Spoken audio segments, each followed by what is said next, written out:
This is VOCM Open Line. Call 709-273-5211 or 1-888-590-8626. The views and opinions of this program are not necessarily those of this station. The biggest conversation in Newfoundland and Labrador starts now.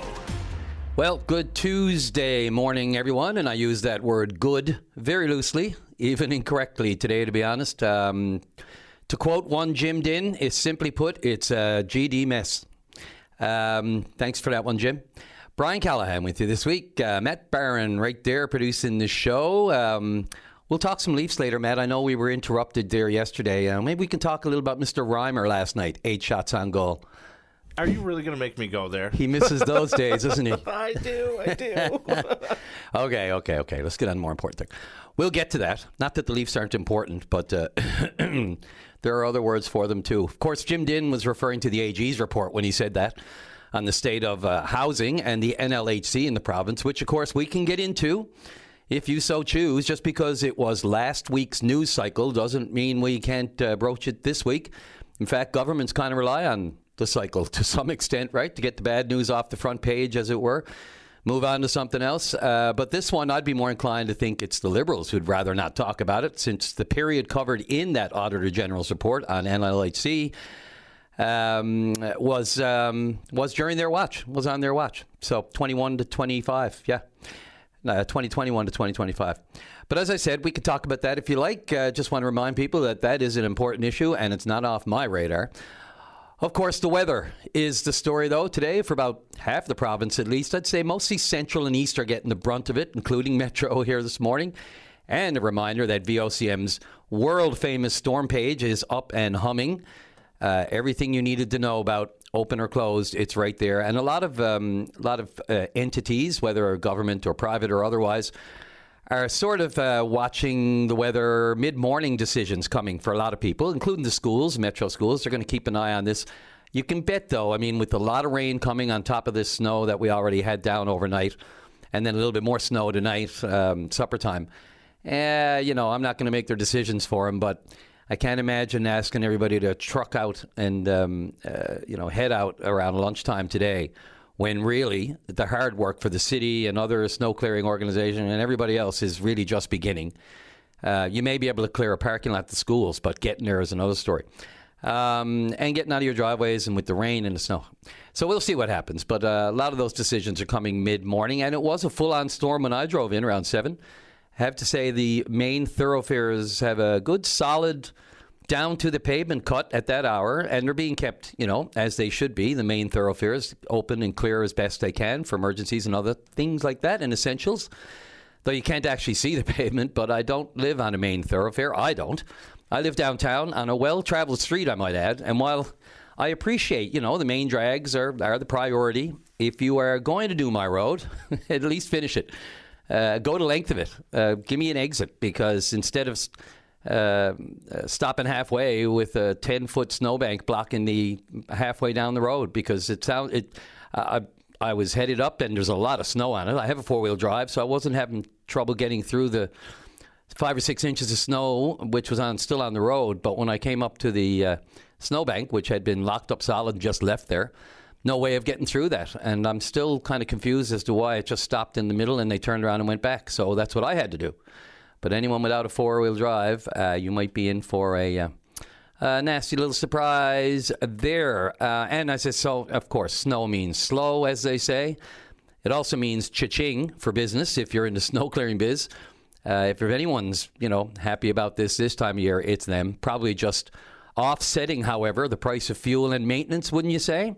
Gas is up again today by another 8 cents. So that's looking at the billboard, the sign at my gas station where I stop every now and then.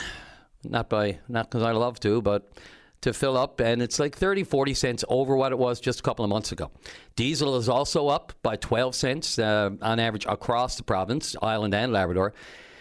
And, the government may say, and they did last week, Energy Minister talking about, they don't want to be pulling any levers yet. It's only been 20 days, they said last week. Well, it's almost 30 days. It's a month now since the war began.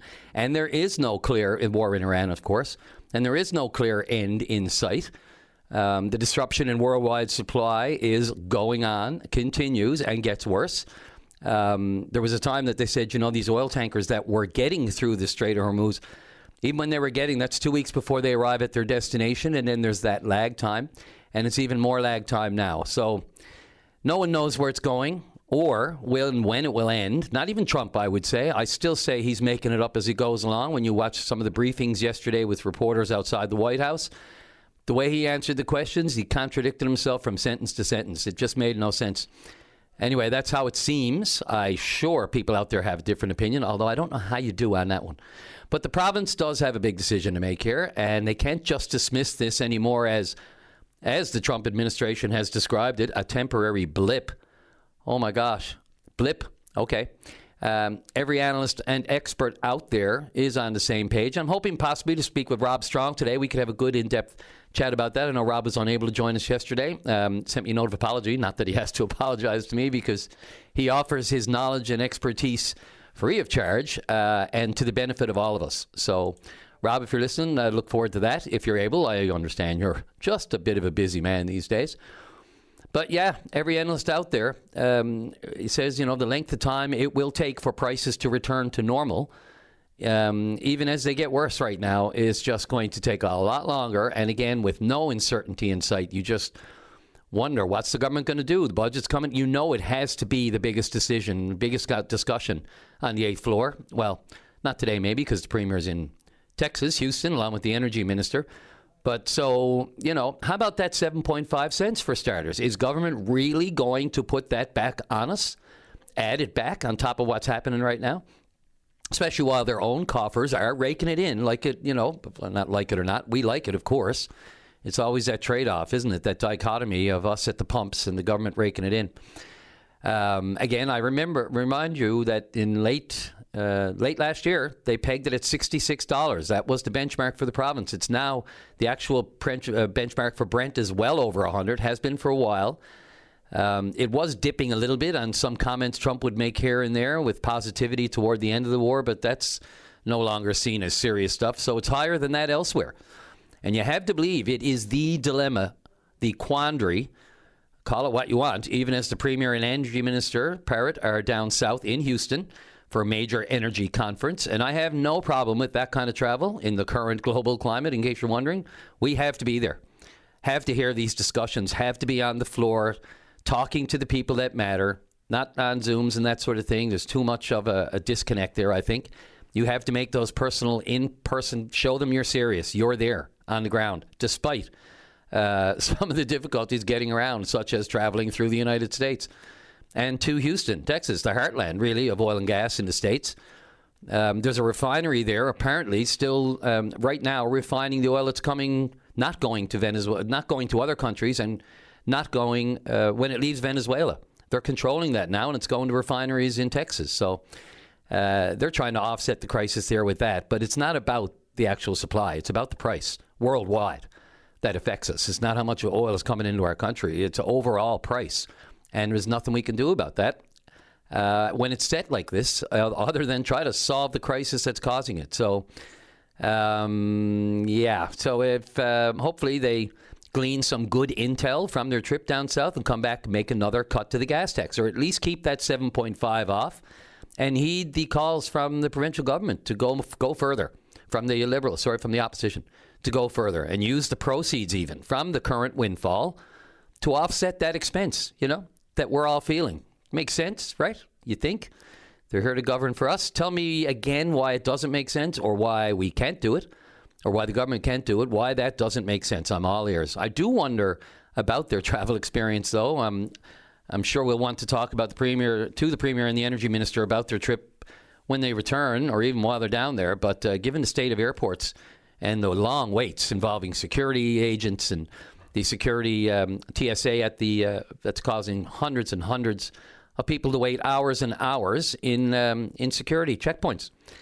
But that's okay, because they added ICE agents to the mix, so that should make everything safer and faster. And on that note, not a lot of detail yesterday released about this tragic, fatal crash on the runway at LaGuardia in New York for the Air Canada Express flight.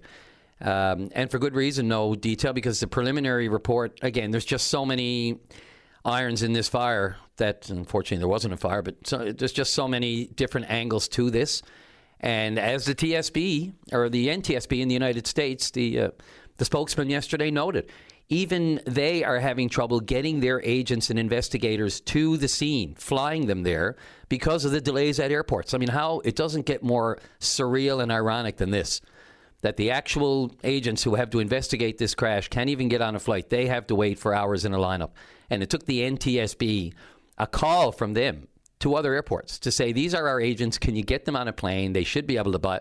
It's just, you can't make this stuff up. It's just absolute mayhem. And I'm glad I'm here. But the images and the video that has emerged, of course, as well as the accounts of witnesses, some of these things we don't have to wait for a report to tell us. Clearly appears to have been preventable. And while, yes, the controller does say, and we've all heard, many have heard, if you've been following this, he messed up, literally says it on the recording. You just know that many other variables were at play here, not just what his actions were. Whether it's the staff shortages, alleged shortages, well, there are staff shortages, whether it was shortages in that tower at that time, whether he was overburdened, whether he should have been communicating with ground crew and planes in the air at the same time. Seems like a lot. Can't be for the faint of heart. I can't imagine. I have a friend who's an air traffic controller, and, we all have our nerves, but, handling and responsibility for that many people at that time, but to think that a lot of them have gone without pay for months. Due to hold-ups in Congress for the work they do. And they can't even get paid properly, including the security agents. I can't imagine not getting paid for a couple of months and told, we'll give you bonuses if you hang in there. Okay. Anyway, it appears this particular this controller was handling a couple of things at the same time. Again, I don't know all the ins and outs of it, but there was another emergency on the tarmac at the same time, which is where this fire truck was going, which collided with the Air Canada flight. So anyway, rather than rush to conclusions, might be best to hold our fire about what actually, they always say it's not just one thing. There are many different factors that go into these incidents. And unlike me yesterday, I remember when we were talking, just as a good example, we were talking yesterday, the initial report said the plane was taxiing. After landing. So taxiing to me, we all know what taxiing is. That's after you've stopped, you turn around, now you're going 30, 40 kilometers an hour to the airport. Off the main runway, onto the side runways, and en route to the airport when you relax and everything's okay, which is what I said yesterday. But as we now know, and reports afterward, which is why so important, I'm absolutely mea culpa, guilty of it, my guilty charge myself. But I saw the report taxiing, and that's what I assumed. But it turns out the plane was going more than 100 miles an hour, not kilometers, 100 miles an hour when it hit the truck. And you can see it in the video if you want to watch. I watched it once, and that's it for me. I know I saw it, and I don't want to see it again. Anyway, it was a dark and rainy night, 1 a.m. in the morning. One thing's for sure, that traffic controller is going to need some care. What we do know, of course, is that these two young Canadian pilots were killed on impact, dozens sent to hospital, and the miraculous survival of a flight attendant driven about 100 meters out of the plane while still strapped into her seat, and ended up on the tarmac somewhere, and they found her, and apparently severe leg fractures. But other than that, by all accounts, she will survive. Expected to recover. I can't say if her seatbelt saved her life, but you can imagine. But certainly a lesson for all of us on that. Again, there have been recent, incidents at airports where it's been proven when they say keep that seatbelt on till you actually stop at the gate, yeah, it's a good idea. What do you got to lose? You can answer that question. And I will invoke Jim Dinn once more here this morning regarding the state of airports in general in the States. It's a GD mess. Anyway. Moving on to that, I did mention to Matt there, there's always room for a bit of sports. Matt, I mentioned James Reimer because, time was he was facing 35, 80 shots a night. Where was it he used to play? Toronto, was it? Yeah. You're taking me back to kind of a darker age before what I would call, it was like a golden age for a little while there because there was a glimmer of hope. Yeah. What glimmer was that exactly? Which one are you? Can you be more specific? Every other season than this one?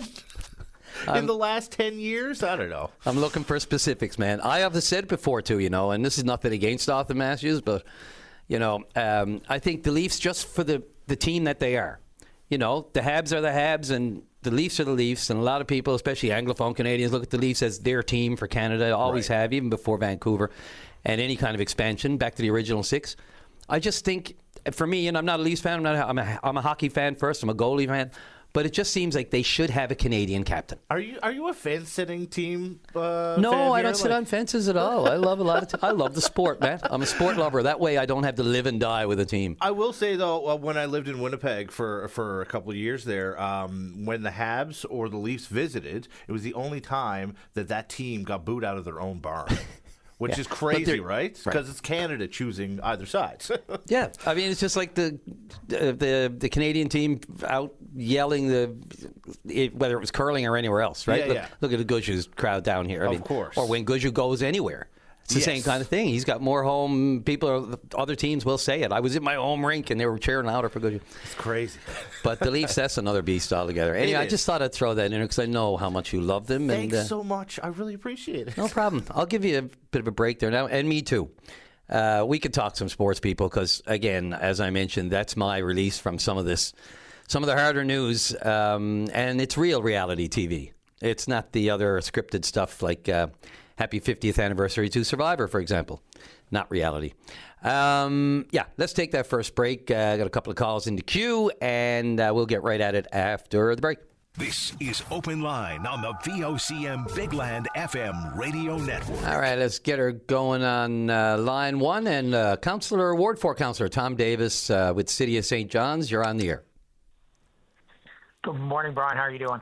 I'm doing good. Listen, Tom, just as I got you, funnily enough, I have a caller with a traffic note. Apparently there's a car pile up about 5 minutes ago now, but just up the road from City Hall. So good segue here. Next to the Queens Road store there, at the top of the hill there, just across from the Majestic. So heads up in that area. I'm sure it's not the only one, but and again, callers, we rely on you if you see something out there like that. And so it's right next to City Hall, and lo and behold, we have City Hall Councillor on the line. So, Tom, thanks for that, hanging on, and good morning. Good morning. Just myself going out, ready to move a lot of snow, too, just like all our employees are. So just to remind everybody, if you don't need to be out, don't be out. Also to remind people that garbage collection is canceled for the day. So if you did go put it out, go drag it back in so it doesn't get taken out by one of our tractors. If you can find it. If you can find it, that's right. Just a quick segue on that. I mean, a lot of times people question why we don't want people putting their garbage bins out the night before. And although common sense should be common, you would be amazed how many people will have actually put their garbage out last night, even though there was a forecast of this big snowstorm. And that's really the challenge. That's why we, unfortunately, can't be more nuanced, is because people don't necessarily look at the weather forecast, whether it's going to be windy or whether or not there's going to be a snowstorm. And the small number of people ruin it for the large number of people who would be able to responsibly handle that nuance. Absolutely. I had a good chat with Mayor Breen a little while ago, and we were talking about the issues with dumping snow in the harbour.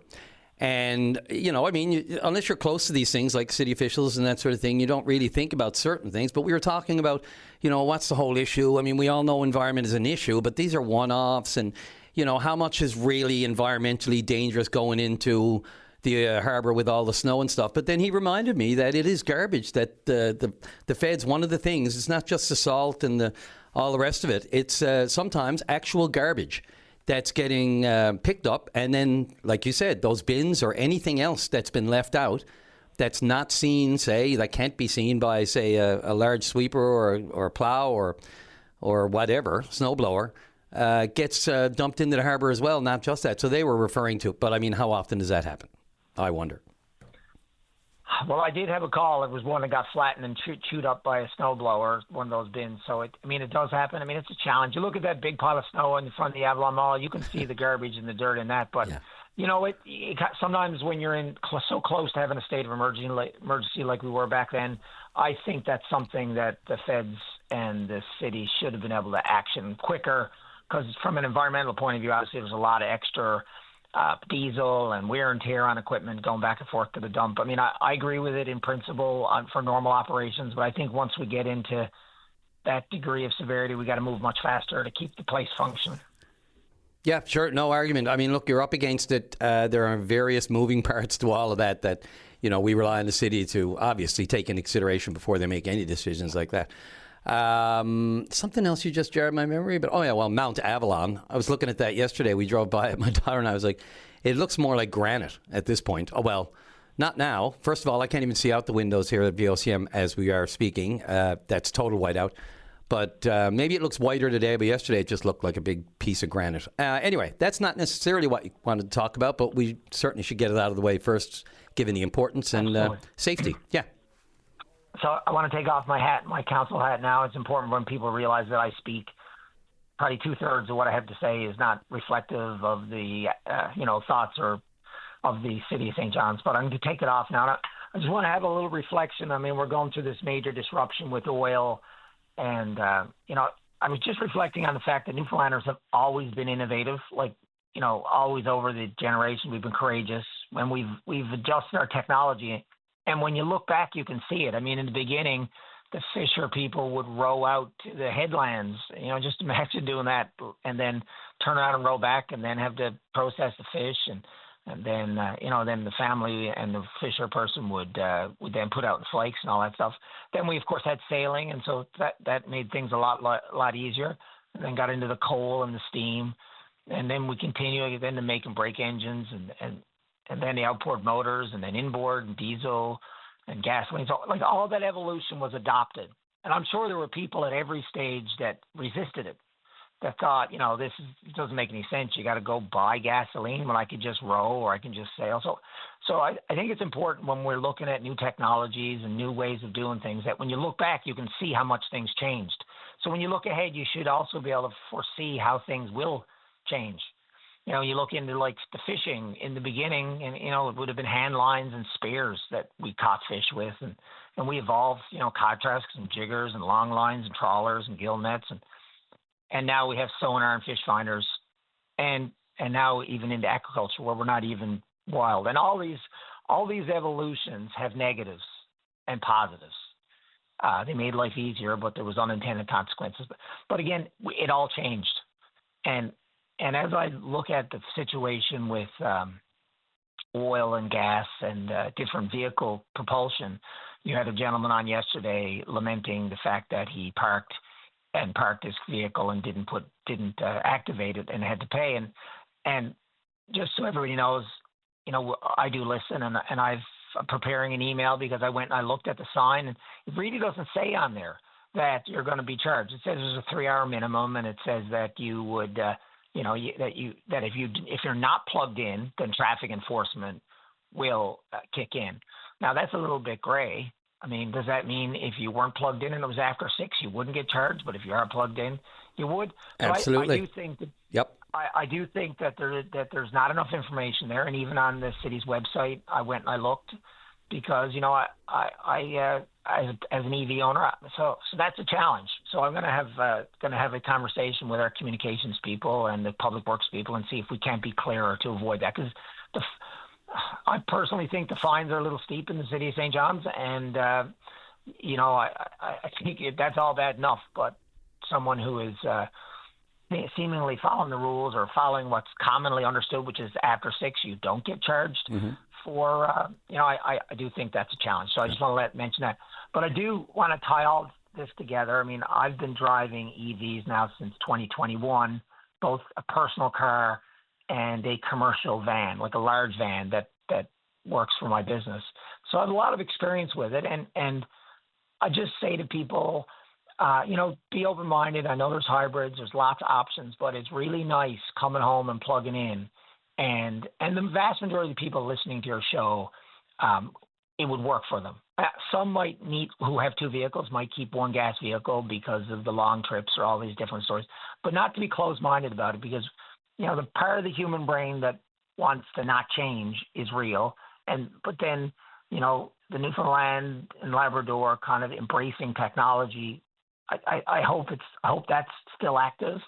And, for me, I look at the fact that whenever I plug in, I'm actually consuming 100% Newfoundland produced power. And for the most part, especially because I only charge after midnight, I'm consuming hydroelectric power or wind power, depending on where it's coming from, because the majority of our electricity comes from the grid. But again, it's 100% of it is coming locally produced. You couldn't ask any better. It's not coming from some other country and for the most part, especially if you charge after midnight, it's there's no negative environmental consequences to it.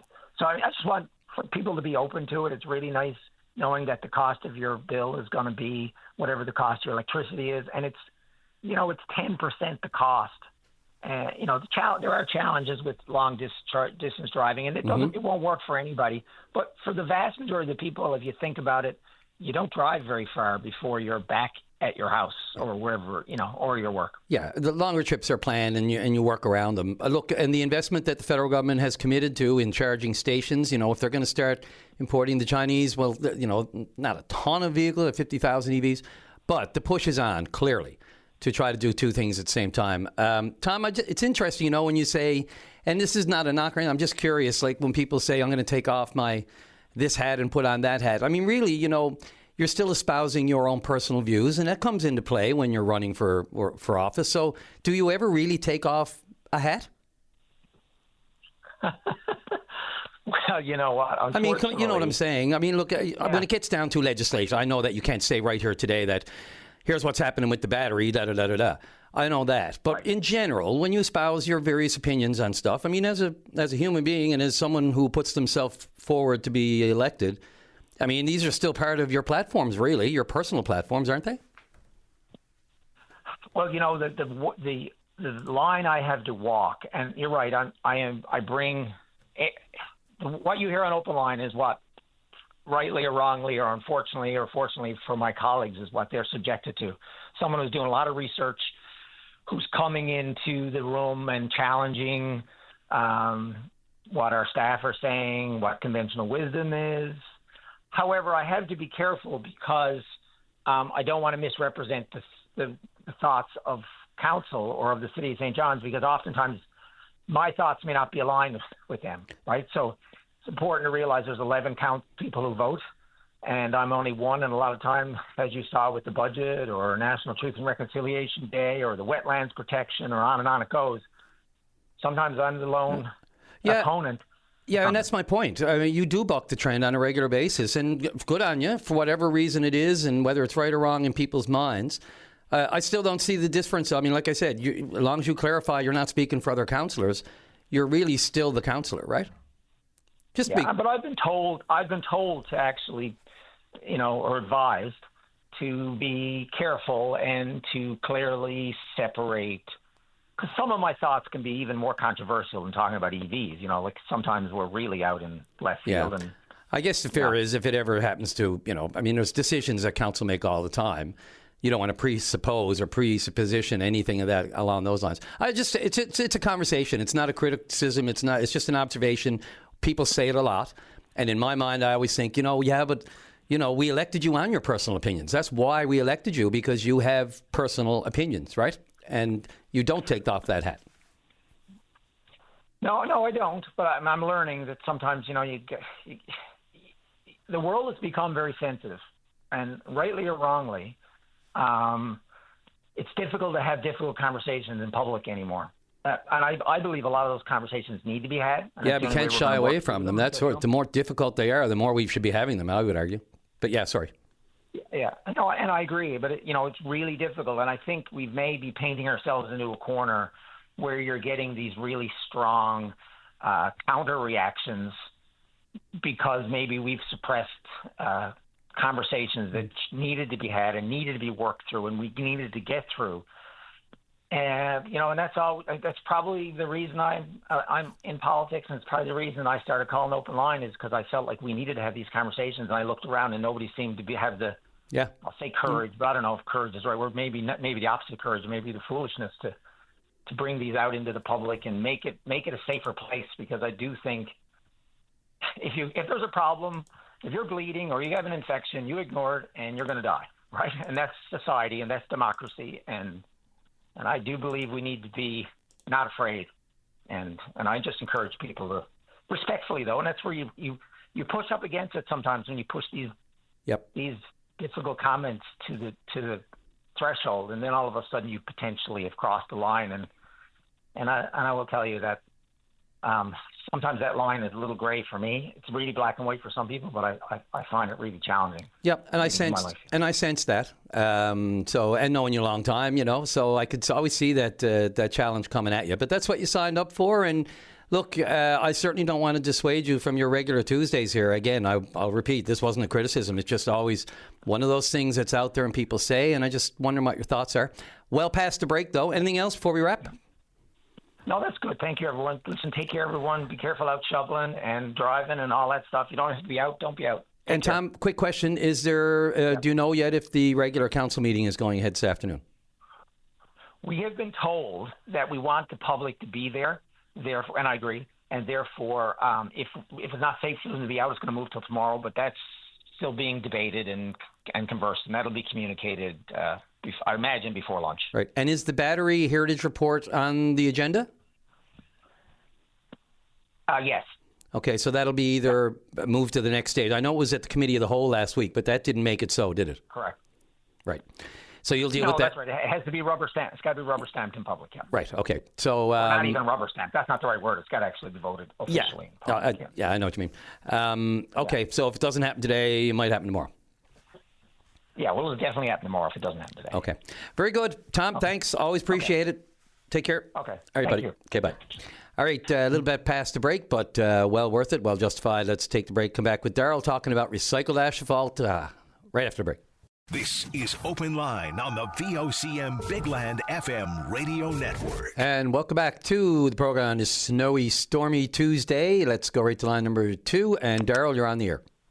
Oh, hi, Brian. How you doing today? Fair to middling, getting through it. Can't see a thing out the window, so I assume everything is going according to plan out there. But it's a day, hey, Daryl. Well, it's March in Newfoundland. Is March in Newfoundland. Main thing is long things are going. When it's not going, then we got a big problem. That's a good point. Good, well said. Yeah, there you go. Brian, what I want to talk about today, I know like here in Gander and all other communities, whatever, there's a lot of cracks and potholes, and obviously, when you get cracks, water gets into it and breaks the asphalt up and translates into potholes, and there's a lot of them around all communities wherever you go. But what I don't understand what we're not using is recycled tire asphalt. And recycled tire asphalt, I know they use it in Ontario, certain parts. Oh, you mean the aggregate? Yeah, right. And it's like it says recycled tire asphalt, and it's 50% more durable and it's resistant to cracks. So if we start using that could minimize the potholes and the degrading off our asphalt. And I really don't understand why we're not looking at this method, because I know if you look here in Gander, whatever, the streets are really bad because of the harsh winter and so forth. So and I know all other communities too. If you drive through it, everybody's in the same boat, and probably certain parts of the highway and so forth.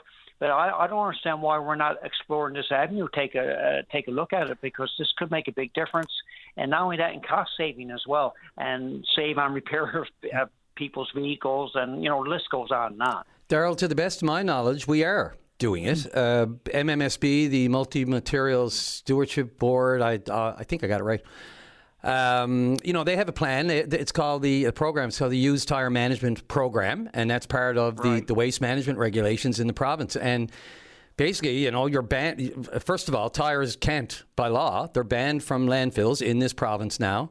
And the last time, I think they have one supplier. I believe they have a recycling contract, or I guess you'll call it a contract or a tender or whatever, with the Newfoundland and Labrador, what is it, Coastal Tire Recycling, I believe, in CBS. So they turn old tires into the aggregate. You said the asphalt. Well, that's what they can turn it into, the asphalt. But they use tire-derived aggregate. I think they call it TDA. And that's made from shedding all the old tires that they get. I mean, we all know the tire landfills and the tire mountains that, are massive environmental disasters waiting to happen, especially when they catch on fire, which has happened in this province in the past. I remember down Placentia Way once. But Coastal Tire Recycling, now I don't know if there are other companies in the province doing it. I know this one does in CBS. And again, they shred the old tires into small pieces. They use it for, from what I understand, it's usable for road construction, transportation, building projects, land, even landfills. You know, they're just basically taking those old tires, shredding them up and using them. So they are, I mean, that is, you know, the practice. That's the plan, the program that MMSB has. To what extent it's happening at this very moment or right now at this particular time of year, or whether it's actually going into asphalt road projects, I can't say right off the top. That would be something for the minister or somebody in the government who can tell me to this moment. But that is a program we have, and it's meant to redirect old tires to the landfill, not to the landfill, but to a recycling plant, and then we use it for other stuff. So to answer your question, that's the best of my knowledge. Does that in any way help you? Yeah, no, like I said, you did a good algae on that part of it there then, but like I said, I was familiar with all that because I know in Ontario they've been doing the recycled tire asphalt in Ontario for a number of years, probably past decade. Many jurisdictions, corrected on it.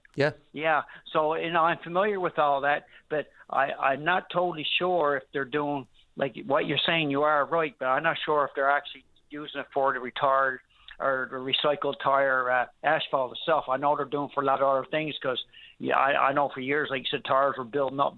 I think at one point they used to ship it out to province, but and it was a hazard that way. But it is in the right direction.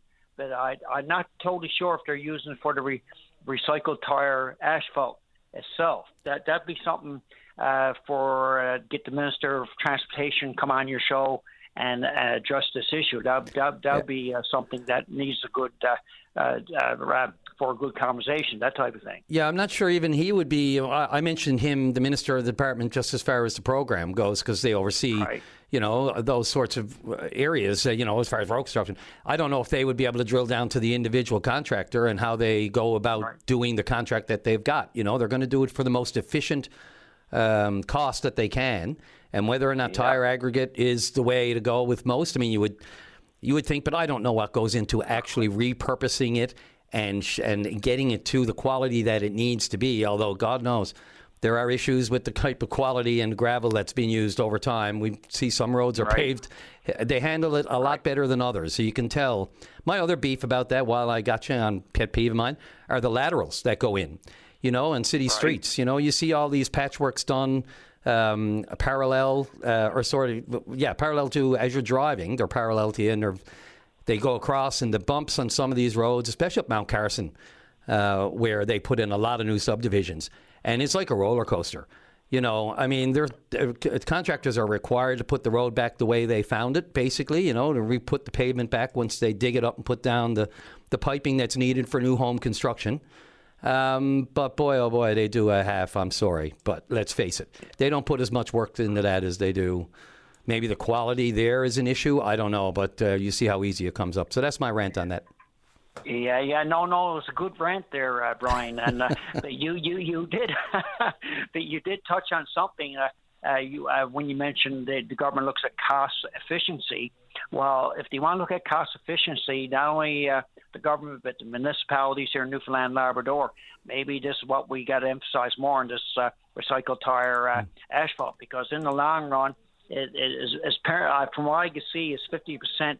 Lasts longer and like this crack resistance. So if the cost might be a bit more, but look at the savings in the long run and repairs and so forth. So I think if they look at cost efficiency, they should take a look at this avenue, both on a provincial, federal, and municipal levels. No doubt about it. But it'd be nice to get the Minister of Transportation. I know they're listening to the show. What they should do is do their homework and come onto the show and let's talk about this stuff, have a conversation, because I mean, you know, if we do things for the better, it saves on taxpayers' money, saves on people's vehicles like being damaged and running thousands of dollars and all that stuff, and it's good for like tourism. People come to the province, whatever. Like in general, I think this is what we should take a good hard look at for the better. Yeah, I would just go back and say, you know, you can't tell an individual company what to use and how to use it and how to be efficient. We can advise government, and certainly not advise, but at least lobby government and hope that they make the right cost efficient, the best decisions that they can for the buck for the money, your bang for the buck. But I don't, when it comes to the individual company, I don't know how you tell them to use that. They're going to use whatever they have to make to break even at the very least, and hopefully make a profit, because these days the expenses are nothing to sneeze at. Yeah. Darryl, I got to get off to the break, but go. I'll give you a second. And now I know we can't dictate the companies, but the provincial government guys put into regulations. This will be part of the criteria of what we're looking for when we're doing road work and so forth. And again, Brian, thank you very much for your time. You're doing a great job as usual. And all the best to you and your listening audience and staff at VOCM, and have a great finish to your day. Great. Thanks very much, Darryl. Appreciate the positivity and the kind words. And thanks for the call. Listen, these kind of topics, bring them up. Some people aren't completely. That's the beauty of the show. So thanks again. Okay, again, thanks, Brian Lakeson. Now, I like being a good disruptor. Not a disruptor. Let's call you the informer. Yeah, and I'm not going. There you go. I won't sing that one right now. That's an oldie but a goodie. Thanks, Darryl. All the best. Thank you. Okay, bye. All right, a little late for the break. Right back with Mike. Mike Murray's on hold there. We're going to talk about the Justin King case, all over it, when we come back. This is Open Line on the VOCM Big Land FM radio network. Come back to the program. Line number one, Mike Murray, you're on the air. Yeah, good morning, Brian. How are you? I'm great, I can't see a thing. I got in here in one piece. I'm expecting what a mess of rain when I get out of here. And of course, Mike, you're a retired Crown Prosecutor, just for people, maybe first-time listeners to the show. When you like to muse about different items before in the news, and what's on your plate today, I can only imagine. I saw yesterday in the media that fellow Justin King was arrested again. And, of course, he was a little bit less than 2 weeks ago the subject of a pretty high-profile bail decision where he was released over community objections. Yeah, and this is Conception Bay North, the whole Conception Bay North. Yes. Yeah. And we've seen video of, break-ins, brazen daylight break-ins. Allegedly, Mr. King, part of those, and referred to as a prolific offender. And I believe a judge in this case, basically said, this is your last chance. Is it? Do you think it's going to be his last chance? Well, let me tell you what I think. First of all, I've got to say that I kind of have mixed feelings about criticizing judges' decisions in the media. On the one hand, they're trying to do a hard job, and you don't want people to be the subject of a social media pile-on. On the other hand, they're very well-paid public servants. They make over $300,000 a year. Their decisions are public, and why should it be any different than the PUB or some other decision of some other body? So I'm really kind of have mixed feelings about that. But and I don't know what the right answer is. But in this case, the judge clearly wanted his decision to be widely circulated. He wanted to make some comments about the bail system in general. So I think that makes this case a bit of an exception, and I don't, have to struggle with that issue of whether, to what degree we should be criticizing judges' decisions in public. Yeah. Yeah, and we're coming up to the news, but Mike, I'm going to ask you if you'll hold on a little bit so we don't get totally interrupted. I'd like to continue a little bit of this because it's just too short shrift. I remember back in the 90s, I did an investigative piece in my years at the Telegram, and Justice at the time, the Chief Justice of the Appeal Court, the top judge in the province, was Clyde Wells, former Premier. And we sat down for a long interview. He gave me 2 hours in the Appeal Court building in the main courtroom. He gave me a tour of the building, and we talked about why judges can't speak publicly and why they shouldn't speak publicly about their decisions. And that story is out there. I'm not going to get into all the ins and outs of it. But there are good reasons why they shouldn't wade into the public discourse, aren't there not? Are they not?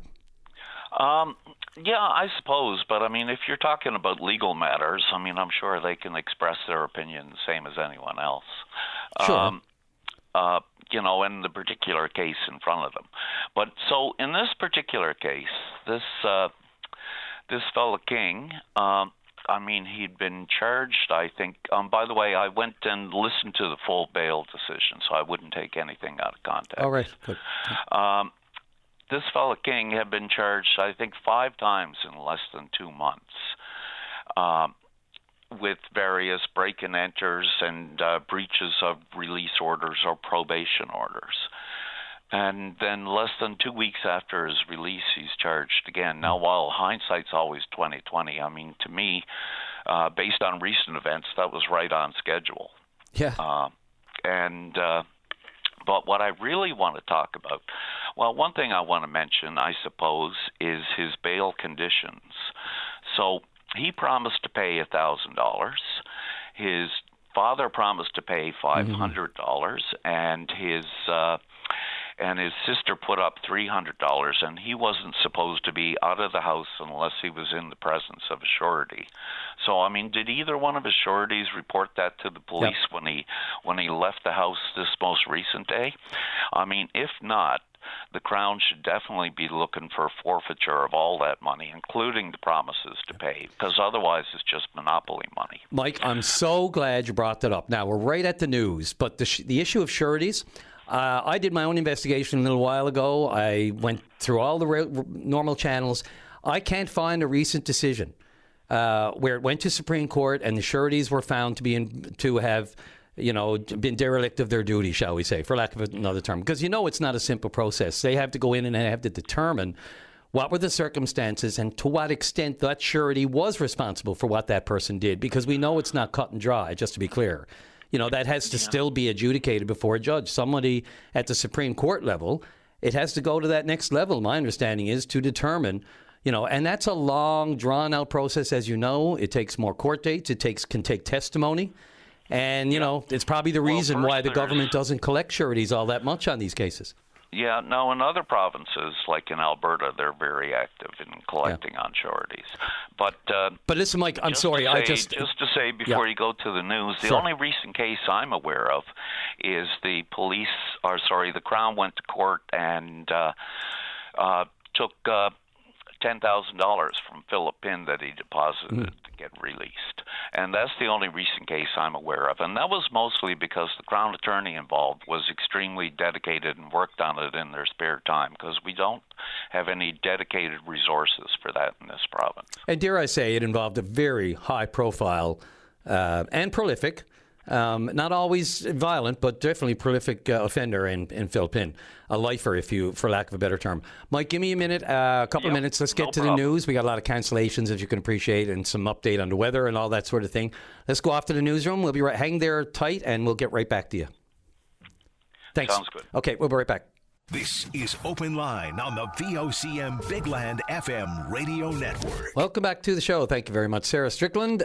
Just a reminder, of course, our storm page is up and running. So if you don't necessarily hear anything verbally on the air, our website has every single cancellation. And if you called it in, it's there.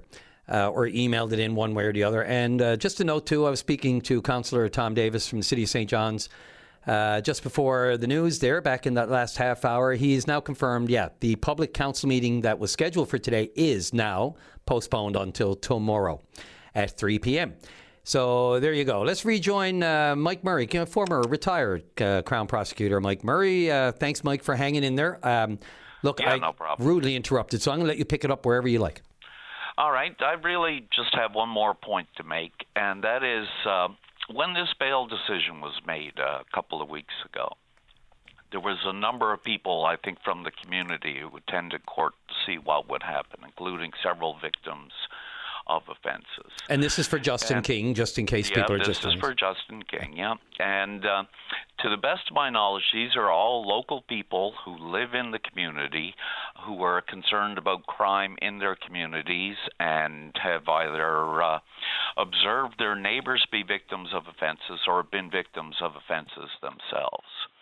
Now, when the judge gave his decision, he talked about how reasonable people would understand why he was granting bail, how that people who wanted bail reform had been influenced by inflammatory rhetoric and by the media, and a few isolated cases. I mean, to me, that was really insulting and gaslighting the members of the public who showed up in the court that day. I mean, they were there because they were concerned about crime in their community. And to, basically be called like the mob of peasants with pitchforks in an old Frankenstein movie, I think was certainly inappropriate. There's a visual. Yeah, and there's so many other things going on here too, right? That the judge, let's be clear, and by the way, justifiably so. I mean, when the guy, the accused, who as a resident is, you feel again until proven until guilty, innocent until proven guilty, but you pretty much know that they're responsible for this stuff, and let alone gets released and then does it again, and there's another victim in the interim. You can't say much about a case that's only an allegation before the court exactly right now.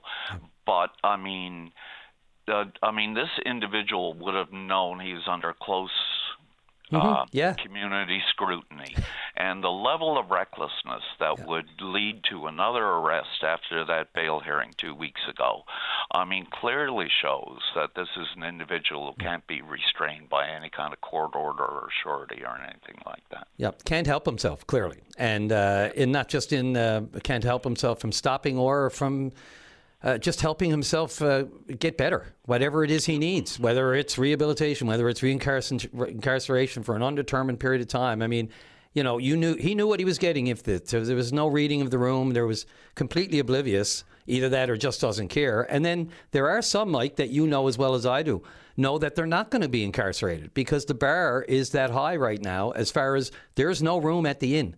I sat in court last week for a rant by a judge talking about the lack of space at the penitentiary, or sorry, not the judge, before a judge, superintendent of the pen, spelling it out, how bad it is down there, that there is no extra room, and there's no room in the gym either because that's being used for beds. That's another large holding area right now. So it is bursting at the seams, and I'm sorry, I know how difficult this is for people in Conception Bay North, and knowing that this offender, alleged offender, of course in most, but he has enough on his record to say that he's done things of this nature before, to know that he was going to just walk again and not, and just looking at his offenses compared to, say, those with serious violence offenses against other people. You know as well as I do, the person with break-ins is going to get released before a person who has committed some kind of alleged serious offense against a physical violence offense. Yeah, well, the police didn't release many details about this, but it appears to be some kind of possibly domestic-related home invasion. So it's a significant escalation from his other charges. Yeah. Just in relation to HMP, I just want to say that HMP is significantly in crisis. But, the first calls to replace HMP go back, because it was too old and too small, go back to the 1960s. Every government that's been in power bears responsibility for this situation. It's really, it's not fit down there. And people always say that the sort of aphorism is that there's no votes in justice, and the pen's got to wait behind something else and something else and something else. But it's really, it's really reached a crisis point, and it's really reached the point where, people are putting up with more crime in their communities because there's not enough room down there, and there's not the rehabilitative facilities that are necessary as well. Yeah, I've never seen anything like it. Some of these really serious murder, manslaughter cases, to see how much effort goes into getting extra credit for that person after they're convicted because they've been spending time at the pen. The Duncan credit, the 1.5, or even some people are asking for time, two times the amount of time they spend there, whether it's on remand or just waiting to be sentenced or whatever it is. I've never seen anything like it, the work that goes into it and the details that come out in all of these cases about the horrific conditions that they have to spend down there in that place. So, when we're giving people extra credit for against serious sentences, there's a couple coming up now. They'll get probably 2 to 3 years of credit extra because of the time simply that they had to spend waiting at the pen. Yeah, no, all these issues are interconnected. But, I mean, the main point I wanted to make is that I thought that decision a couple of weeks ago was really kind of insulting and demeaning to the residents of the area who took the time to come to court. It'll be interesting to see what happens Friday, Mike, because he's back in before Judge Wadden. So see what is said or what happens and just the outcome of that. Mike, always appreciate the insight and the call. Thanks so much for making time. No problem. Okay, take care. Talk to you soon. Okay, bye. Right on the break there. Maddie, let's take that break and come back with former Mayor of St. John's, Dennis O'Keefe, right after the break. This is Open Line on the VOCM Big Land FM Radio Network. Come back to the show. Let's go right to former St. John's Mayor Dennis O'Keefe. You're on the air. And how are you, Brian? I'm doing fine, sir. Thank you for making time for the program. And how about yourself? How you doing in all these crazy times? I'm doing pretty good, I must say. I'm not a great fan of the snow, and especially this time of year, but it is what it is. And we kind of deal with it in our own individual way, eh? Kind of makes you miss being in the big chair down in the bunker, doesn't it? No, I don't think so. Brian, I tell you, I got the shock of my life this morning when I heard the news. And, you know, there are many shocks in the world today, but I got up and I heard that all of a sudden there was a dramatic increase in fuel prices, be it gas or furnace oil by the PUB. Well, you must be tired of getting shocked in that case, because I am. Oh, yeah, and, you know, it brought me back to mind that, you know, if you follow the trend here, the PUB set the price on Friday past, right? That's the regular setting, yeah. So then we had Saturday and Sunday. Of course, the markets are closed and all that sort of thing. And then yesterday, when I follow this regularly, when I got into the news, they announced that the price of a barrel of oil, the price of Brent, went down 12.5 cents a barrel. And this was late last night, and I said to myself, well, that's good. Nice to hear. Consumers are going to get a break because the barrel is down 12.5 cents. And then I get up this morning, and I find that gasoline has gone up dramatically, and furnace oil, which is an absolute necessity in Newfoundland, Labrador. Heat is an absolute necessity. That the furnace oil was gone up 12.5 cents a litre, and I'm saying, boy, you know, when I sat down with the PUB, they did a review of all this stuff back in June of 2024, and I took part in that review, and I met twice with them and did 2 presentations, and I made a number of recommendations, and I just want to talk to you and to the PUB about some of those recommendations, maybe 2 or 3 of them.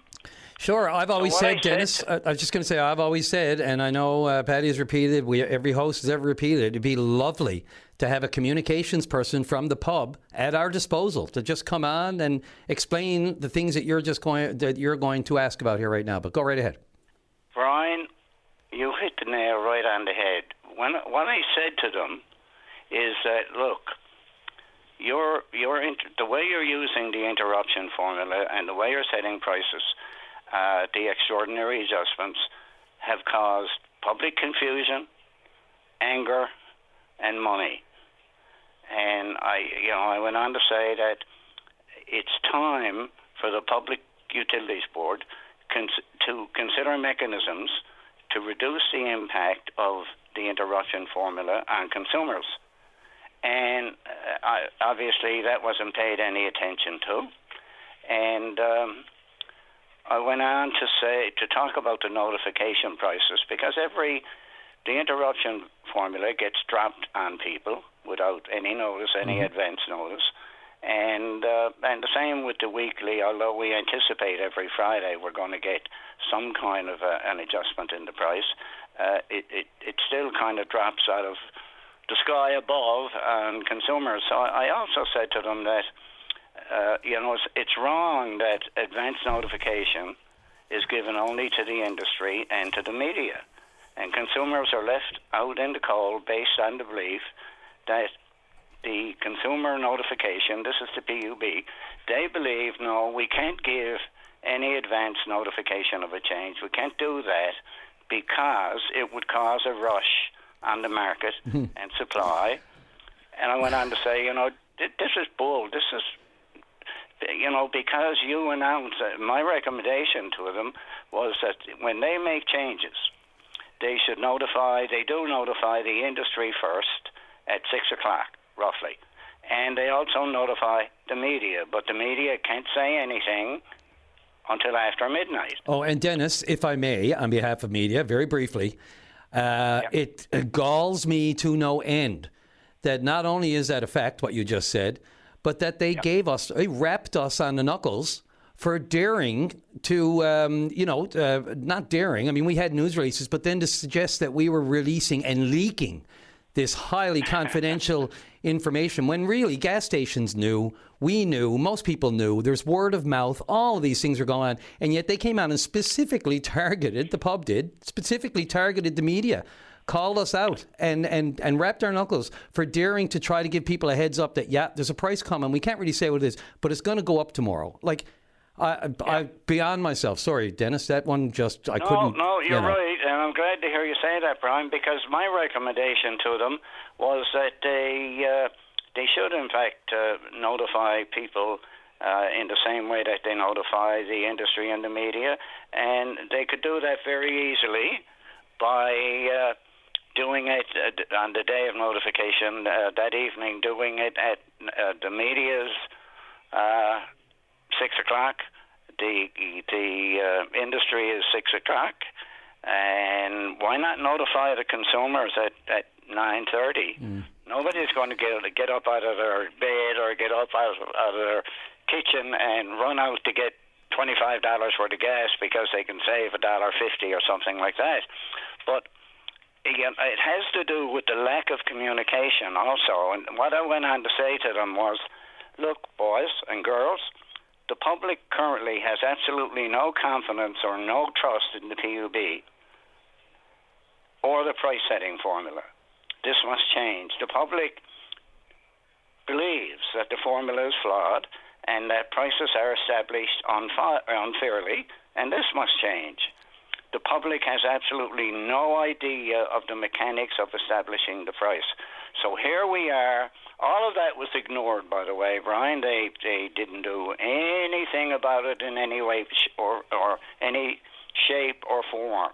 So here we are this morning, all of a sudden facing a dramatic increase in gasoline, dramatic increase in furnace oil and heat as a result of that, and without absolutely any notice, without any explanation of how they reached that, and that price, and I find it difficult to understand what happened between Friday and yesterday. I mean, they set the price on Friday for the week, this week, and then all of a sudden on Monday or Tuesday, 12:01 Tuesday, they pass on these increases. Now, how did that happen? And if they have a legitimate explanation for it, then please communicate with the public. And even if please let us know why it is, how it is this happened over the weekend when the markets are closed anyhow. And even if it's not legitimate, look, before any of this happened, this has always been an issue. You can solve the whole problem by just having one person come on and explain the rationale. What is the difficulty with this? You know, you can silence the critics. At least an understanding goes to the heart of, calming the waters. Okay, now there's because, look, you and I don't understand it. There are analysts and experts out there who don't understand it right now, and that's because of the uncertainty. So more than ever, it would be nice to know how they have changed what they used to do, how they are rolling with the punches of what we all have to face here right now. I just don't get it. We don't have that. And it's a massive gap. And when the Premier talks about transparency and all the pillars and all the things are going to change and the openness and the transparency, and I've heard him say the word truth a few times. Truth is so important. I mean, and they're going to say it's an arm's length, it's an agency of government. No. Come on. Let's face it. If government directed pub to start explaining why they do what they do when they do it, I think we'd all be better off, period. Well, certainly if the public knew a little bit ahead of time that prices were going to be set, as I say, maybe 9:30 at night as opposed to 6 o'clock when the media gets its notice. And if the public were given that satisfaction, that would be one thing. But also, any time there's a dramatic increase like we are facing now this morning, over the weekend, all of a sudden something happened between Friday and Monday, which resulted in gasoline prices going up on Tuesday, 12:01 Tuesday, and heat prices increasing dramatically, when a lot of people already are freezing in the storm on a March day, and still only trying to find our way out of the winter. So, and I made the point to them that you got to communicate with the public. You've got to be open. Tell people why it is the prices are going up or why it is the prices are going down, in particular when the interruption formula is brought into being. When the commission was set up, first of all, to regulate gasoline prices, and George Saunders was the head of that petroleum commission set up by the provincial government. This is back now about 20 years ago. Yeah. The commission rarely used the interruption formula, and it was only used in extreme situations.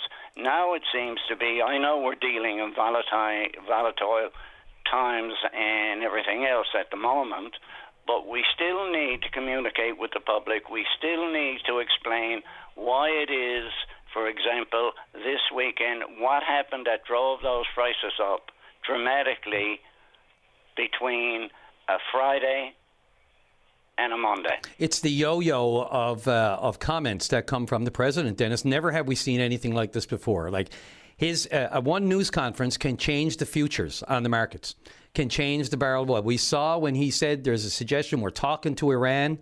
When he said that yesterday, before the Iranians came out and said, no, we're not, the prices of a barrel of oil went down $10. And then Iran came back. Next thing you know, it was back to 120 and even higher. The Brent is just the benchmark. It's 160, 175 in some parts of the world. But look, the only ironic thing about all this is, look, I face this right now. I'm not even looking at the pub. I expect anything right now with what's going on. I just expect it to go up. I'm hardly even looking at it. The pub to me is almost inconsequential right now. If my guess is they're just following what other jurisdictions are doing, plain and simple, because it's so volatile and so unpredictable that there are people closer to the machinations than us and than them, I would bet. They're looking at that. But even that would be nice to explain, to say, look, some of this is out of our hands. This is a global price. It's not the price in Newfoundland and Labrador. All these different aspects, whether it's Russia might ramp up their export, sanctions might be lifted. There could be more flowing through if the Qatari states and the others can somehow pressure Iran. Look, it goes on and for a day. If I were betting men, they're watching other jurisdictions and trying to keep up with the lag, if you will, because there's a lag to all of this. If world events happen, then there's 2 or 3 days where it kicks in. That's my best guess. Yeah, and you're right. And I mean, this is all about communication with the public, and this is all about getting the trust in the public, or trust by the public in the PUB, that things, when they are done like this, they are done for the right reason, and here is the reason. So surely, God, the PUB has someone in communications, as you indicated also, somebody who will say, look, the price is going up 12.5 cents a litre, or is going down 12.5 cents a litre. And this is why, A, B, and C. And people would accept that. Well, some level a lot more than the distrust and anger that doing it this way is festering in the public conscience. Yeah, it would give us some level of comfort. Dennis, I'm well past the break. Do you want to wrap up, or how you doing? Yeah, I'm just going to say, I'm going to put out a plea to the PUB now. Will you please communicate with the public? If you're going to and could you please look at the ways I recommended to them to mitigate the shock by balancing out increases maybe over a period of 2 days instead of 1 day, so that it's broken down. They set the price on a Monday and a Friday, and people get a break. But do something, because when we met in 2024, I told them quite clearly, the public is angry, the public doesn't trust what you're doing.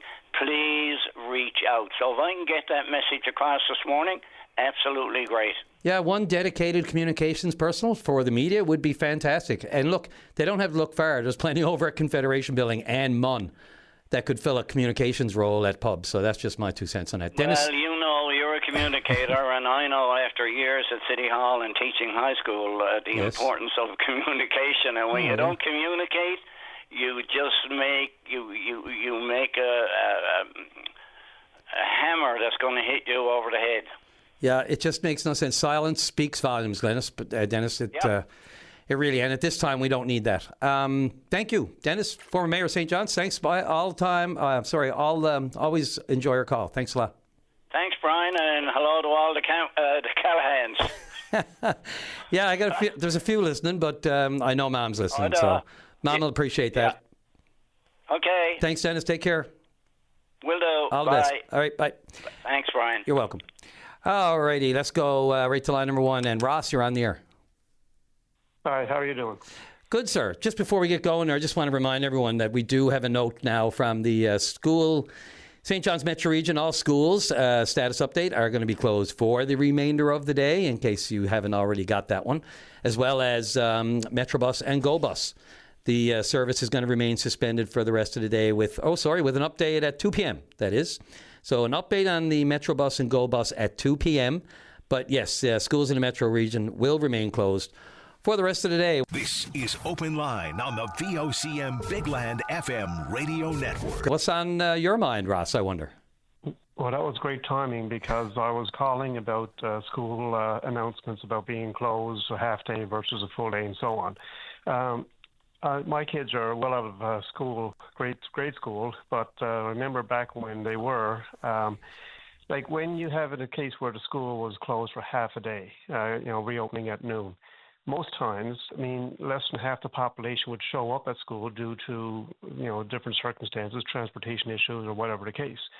So for the school to go ahead with the afternoon classes, which might only be 1 or 2 classes, depending on if the school dismisses at 2 o'clock or 3, for example, is it fair to go ahead and teach a subject at that with less than half the kids in the class, and the other half are home, not by choice, but because of transportation issues and so on? So I just feel like if there's an announcement that school is closing for half a day, what's the sense? Just want to close it for the whole day. It's inconvenient for a lot of families to get kids back and forth, babysitting issues or after school issues and so on. And it just, you're only teaching half the students in the afternoon, not the full class. Yeah, I don't envy any of the people at school board who have to make these decisions, because as you and I both know, it's weather. And the only thing we can't predict better than weather is Trump. And right now, the two of them are hand in hand. I don't know what's going to happen next. And we know that there was a rain in the forecast today, and then there was some freezing rain. When you look at the forecast, you can see what they were kind of thinking originally, because a lot of rain, a lot of the snow that I saw was supposed to end early this morning and turn into rain for the metro area, into the morning and the afternoon. So I could see people thinking maybe there's a chance we could. But as I said off the top, the mess that we could already see coming from the snow that already fell and the rain. The other thing, Ross, I would say is, I have a teenager in high school, and, the Google Classroom is a big, it's a lot has moved to Google Classroom. They can check, they can update. There's a lot of communication back and forth in there. Different teachers and classes, of course, use it differently. But I know that, updates are given there by the teacher, and if there's stuff covered, that can be checked there to see what was covered if they couldn't make it in. And I don't necessarily, from my experience and my daughter's experience, no one's really that hasn't been held against anyone. If you feel that, okay, I didn't make it in and you covered stuff that unless I was in the classroom, I wouldn't have known, then that's a problem. But from what I've seen with my daughter and that sort of thing, they have a good back and forth and good rapport with the Google Classroom and with their teachers back and forth. That's my experience. Is that not something that gives you a little bit of consolation? Well, it does, but I'm thinking like all grades. I mean, kindergarten, grade 1, 2, 3, and so on. If they miss the afternoon, they're probably not missing a big part of their, of learning a new subject in math, for example, if you're in high school level. So it's probably not so bad. But okay, so the morning classes will be missed altogether. So let's say it's day 5 on the Monday morning, and schools are closed for half a day. So the subjects that would have been taught in the morning are no longer being taught because they continue to class in the afternoon for the remainder of day 5. So the next day is day 6. So why wouldn't they just wait until Tuesday, start off for the full day of day 5, and continue the 6-day, if they still even do the 6-day cycle? I don't know if they still do. But the only means like it's just they're missing out. Yes, high school students can check online to see what they missed and study at home if they're going to do that. I know the attitude for a lot of high school students is, well, it's only half day, I'm not going to bother to go in the rest of the day, so take a full day off, just like taking a day off before a long weekend, make it a 4-day holiday and miss out on classes. That's just my opinion. Yeah, no, and it's a valid one. Look, I'm sure it's on the minds of so many other parents. We know how much school has been missed. Well, actually we don't. We just know it's a lot. This winter, as opposed to last winter. We've been slammed this winter. So the storms, again, there's not a lot you can do about it. And not just students, but teachers are up against it too, against their own plan, their lesson plans, and trying to make sure that it's all covered off. And I'm sure there's give and take. And there's no perfection in any of this. It's very much fly by the seat of your pants when you don't know at 9 in the morning whether or not there's going to be school in the afternoon. That's a problem for everybody, but it's no one's fault. So I would just suggest that, given that the amount of time that's been lost, there have been concerns raised about that. I think some teachers are probably trying to make up at this point they're probably doing things that they normally might not cram into an afternoon or morning. I'm not saying they're giving short shrift to the students, but, they might realize there's just no way we're going to get all of this. And then they make accommodation, I think, in exam and test time, They realize the time was missed. Again, I always stress to my daughter, communication. Just make sure that they realize that you weren't there because of this. It's a legitimate reason. Have a discussion. But I find even that, Ross, time and time again, the teachers don't have really time for one-on-one discussions in the class. It's more or less got to be by email or, luckily you run into them in the parking lot or the hallway. Yeah, well, I'm glad they close schools the rest of the day because it's not safe out there for kids to walk on sidewalks or on sidewalks. Actually, what sidewalks? On sidewalks, mostly. And I mean, a lot of the side streets are not plowed, and the side streets that are off the side streets are definitely not plowed. So for a parent to get the kid to school, they'll probably get stuck, risk an accident, compact the snow down, which makes it harder for the city to clear. And, just everyone stay home, let the city do their job and clearing the streets without the disruption of cars in the way. If I could just touch briefly on another topic. Sure. With the price of fuel going up, of course, that's going to be, impacting all consumer goods. You and I and everybody buying everything is going to go up because of the price of fuel. It sounds like, history repeating itself with COVID. I mean, prices of everything went up because fuel went up during COVID. But when the price of fuel went back down to pre-COVID levels, the price of consumer goods did not go back down. Mm-hmm. So I'm just wondering, is history going to repeat itself on this side again, where fuel is going up, consumer goods are going to go up, and now when the war is over, and the oil, if it does go back down to pre-war prices, will the consumer good prices still stay high like they're going up again now? It's a great point. You nailed it. I couldn't have said it better myself. That's a concern that everybody has. If and when, God forbid, sooner rather than later, I hope this non-reason war ends. The Strait of Hormuz reopens and just the flow starts again. It's going to take long enough for that to get back into the system. And if this is the reason they're saying for the high prices, I'm with you. Once the oil comes back down and all of that glut and the bottleneck is, released, in theory, you would think you get the prices. But, I think stores and grocery companies and all these places get used to a high price. They see that it's like, okay, the price is there. How much do we really have to reduce it? How high can we keep it to maintain the profitability? Because they're still hurting in the aftermath of this, right? This is going to have long-ranging ripple effects, even if the provincial government says it's only been 20, 30 days. Yeah, and like going out to a restaurant, for example, restaurants are struggling. People are struggling to go to a restaurant, and it's just a ripple effect right down the line. Not too long ago, I went to a local restaurant for breakfast, and I was surprised that the prices of the menu were still pretty decent. And then when I ordered a cup of tea with the meal, with the breakfast, and I got the bill seemed to be a fair bit higher than what I calculated I thought it would be.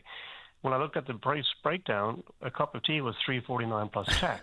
That's $4 for one tea bag cup of tea type thing. And now, ironically, I was at Costco the other day, and a package of 1,100 tea bags is $40. Yeah. I worked that out. If that restaurant bought the tea bags there at $40 for 1,100, that means they're paying 4 cents per tea bag, and they sold 1,100 tea bags for $4,400. That's quite the markup. But they probably have to make up on the beverages because they know people are going to drink a beverage with their meal. Let's keep the meal price a bit, but tack an extra $1 on the soft drink or the tea or the coffee. And I love my Tetley tea, but not at $3.50 a pop. I got to get off to the break, Ross. I really appreciate the call. Don't be a stranger. I appreciate all the topics, all the comments. Thank you. Bye-bye. Appreciate it. Okay. Great call. Let's take our long overdue break. Maybe we'll do back-to-back. We'll see. And then we're going to talk to Jack Gooby. Are you into hypnosis? Well, like it or not, we're going to talk hypnosis coming back. I could use a bit of that. Thanks. Right back to the break. This is Open Line on the VOCM Big Land FM radio network. Welcome back to the program. Let's go right to line number 2. And Jack Gooby, you're on the air. How are you doing? Good, sir. How are you? I'm seeing in my queue the hypnosis kitchen party. I'm sorry, I think of hypnosis and I think of all those times I did not get selected by Ravine at the Arts and Culture Centre. And thank God for that.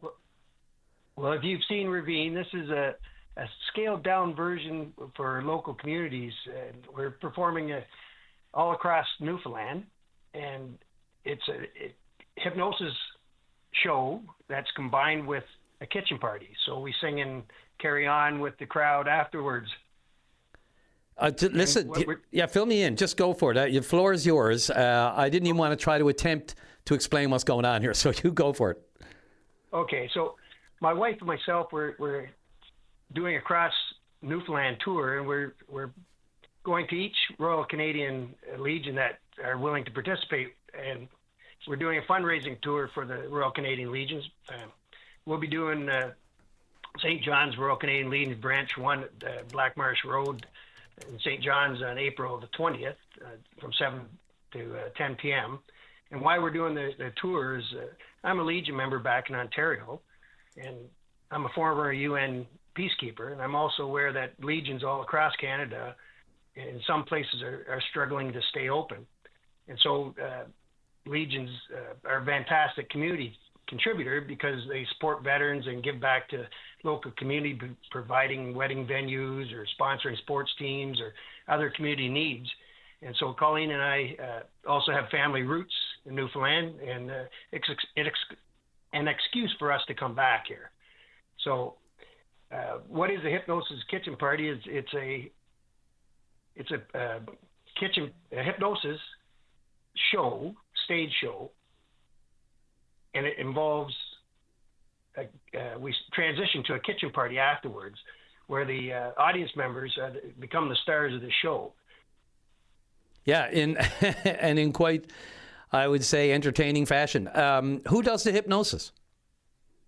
I'm a hypnotist. Okay. And I do the hypnosis. So if you've been to Ravine, Ravine's a pretty big stage production usually, and then Jason Cypress is coming across Newfoundland too, and he'll be performing later. But ours is scaled down to smaller groups, and it's basically the same show but at a smaller scale, and it's just absolute fun from start to finish. I could just imagine. How long have you been doing hypnosis? How long have you been a hypnotist? I should ask, Jack.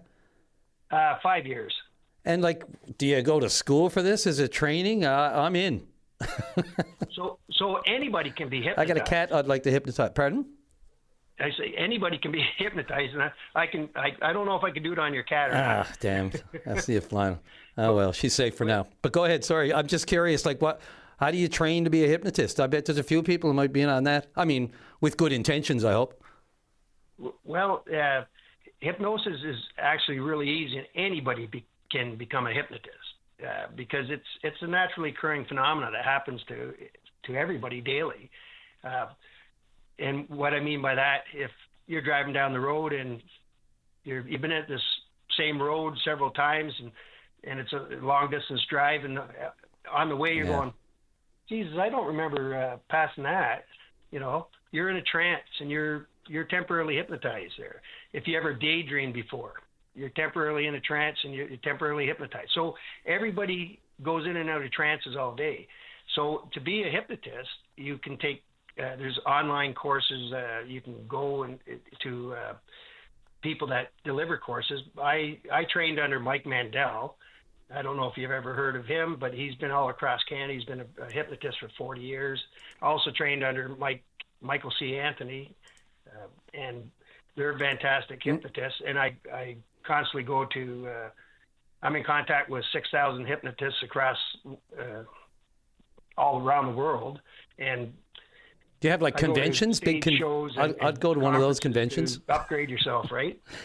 Yeah, and people have to have an open mind, obviously, too. If you're going to get up on stage, you got to be open mind. If you sort of are pushing back against it, probably doesn't really work, right? You're exactly right.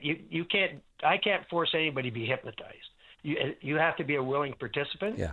It's just a focused state of awareness and a willingness to accept suggestions that are given to you. Well, done under the right circumstances, this is worth the cash. I mean, under any circumstances, I think it's brilliant, especially for the Legions. As you said, they are struggling in many different ways, trying to open up. You know, you'd hear a lot of commercials now that say you don't have to be a veteran. You know, we're open to that, and a lot of the Legions are using their halls a lot like some, you know, parishes used to hold their churches and their halls. They've turned them into performance theaters, you know, or performance spaces to be able to rent out and, you know, generate some extra revenue for the Legion. So whatever they got to do, we got to keep the Legions. There's no question about that. So this is happening. Now, there's one on the weekend, wasn't there? When's the next one again? Our next performance is coming up tonight at Pasadena. Okay. And then we're coming to St. John. We're coming to St. John's for the 20th of April. Okay. But if you want to check out where we're going to be at a Legion close to you, just go to www.hypnogoob.com, and Hypnogoob is spelled HYPNOGOOB, and then hypnogoob.com, and you check out a whole list of where will be a Canadian Legion near you. Absolutely. Done. And if anybody didn't get that, just give us a shout here and we'll pass on that information. When you come, you're going to be the stars of the show. Mm-hmm. And the best way to enjoy a hypnosis kitchen party is being there. Yep. You're going to have fun. It's an unpredictable, hilarious comedy show. I'm sold. I'll bet there's a lot of hubbies and wives goading each other right as we speak for a bit of fun. Jack, I got to get going. Thanks a lot for this. Again, if anybody wants some more information on the hypnosis kitchen parties, come to St. John's on April the 20th, and tonight in Pasadena, just give us a shout here or go to Hypnogoob. Got it. Thanks again, Jack. Thank you so much. Okay, good luck. Yep. Take Good care. luck. Thank you. All right, bye. Bye-bye. All right, quick break, Matt.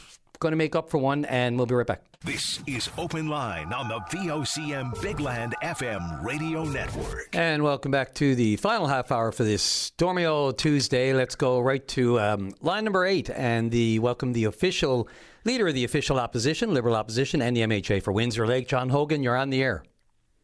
Hey, how you doing? Thanks Good. for having me. All things considered, not too bad. Ever been hypnotized? No, I have not. This is a weird way to start a conversation, but go ahead. Well, I see connections between politics and hypnotizing. Maybe it's just me. No, go for it. I know you got a bunch of things on plate. There's so much on the go, John. Yeah, all good. So, I mean, Yeah. you mentioned the weather. I just always take an opportunity in days Sure. like this. We've had obviously a long winter, a lot of snow. So thanks to all the operators out there who are trying to clear the roads or are clearing the roads. I know it takes time, and everybody certainly has some patience with that. And of course, all the frontline workers who still got to get to work. I mean, I'm home today, but a lot of people got to get into work in the hospitals and places like that to make sure that people are getting healthcare treatment that they need and deserve all the time. So, shout out to everybody who's braves the weather and actually goes out in it rather than us who get to sit home and work from home today. Yeah, and anywhere near your district, specifically Windsor Lake, that's a white knuckle drive. I doubt anyone's driving right by Windsor Lake today, probably. Not yet, anyway. I'd say, yeah, like as always, if you can stay off the road, stay off the roads. But everyone's out there doing their jobs that have to do it and keep everybody safe. Yeah, so may we live in interesting times. What's on your mind? Yeah, I just wanted to call in. I mean, we've had a few weeks in the House of Assembly now. I think that was a great opportunity to sort of us get our feet wet as an opposition and the government to sort of come forward and let everybody know who the new ministers are and they know how they're running the new departments. Hear from the Premier for the first time in the House of Assembly. So that's a great opportunity for all Newfoundlanders and Labradorians to see where we're going over the next couple of years. You know, we did come together. I mean, I know people in the House of Assembly and politicians get a bit of grief sometimes, but, you know, the first bill that we passed, or bill number 1 that was on the order paper, was to create a disability advocate. Everybody came together. You know, we made amendments that was accepted by the Conservative government, and they made amendments to their own bill. You know, there was a nice group of people who had advocated this for a long time who were in the House of Assembly, and we did all come together because it was the right thing to do. So there is beauty and upside in politics in Newfoundland and Labrador, despite the fact that we don't always see it.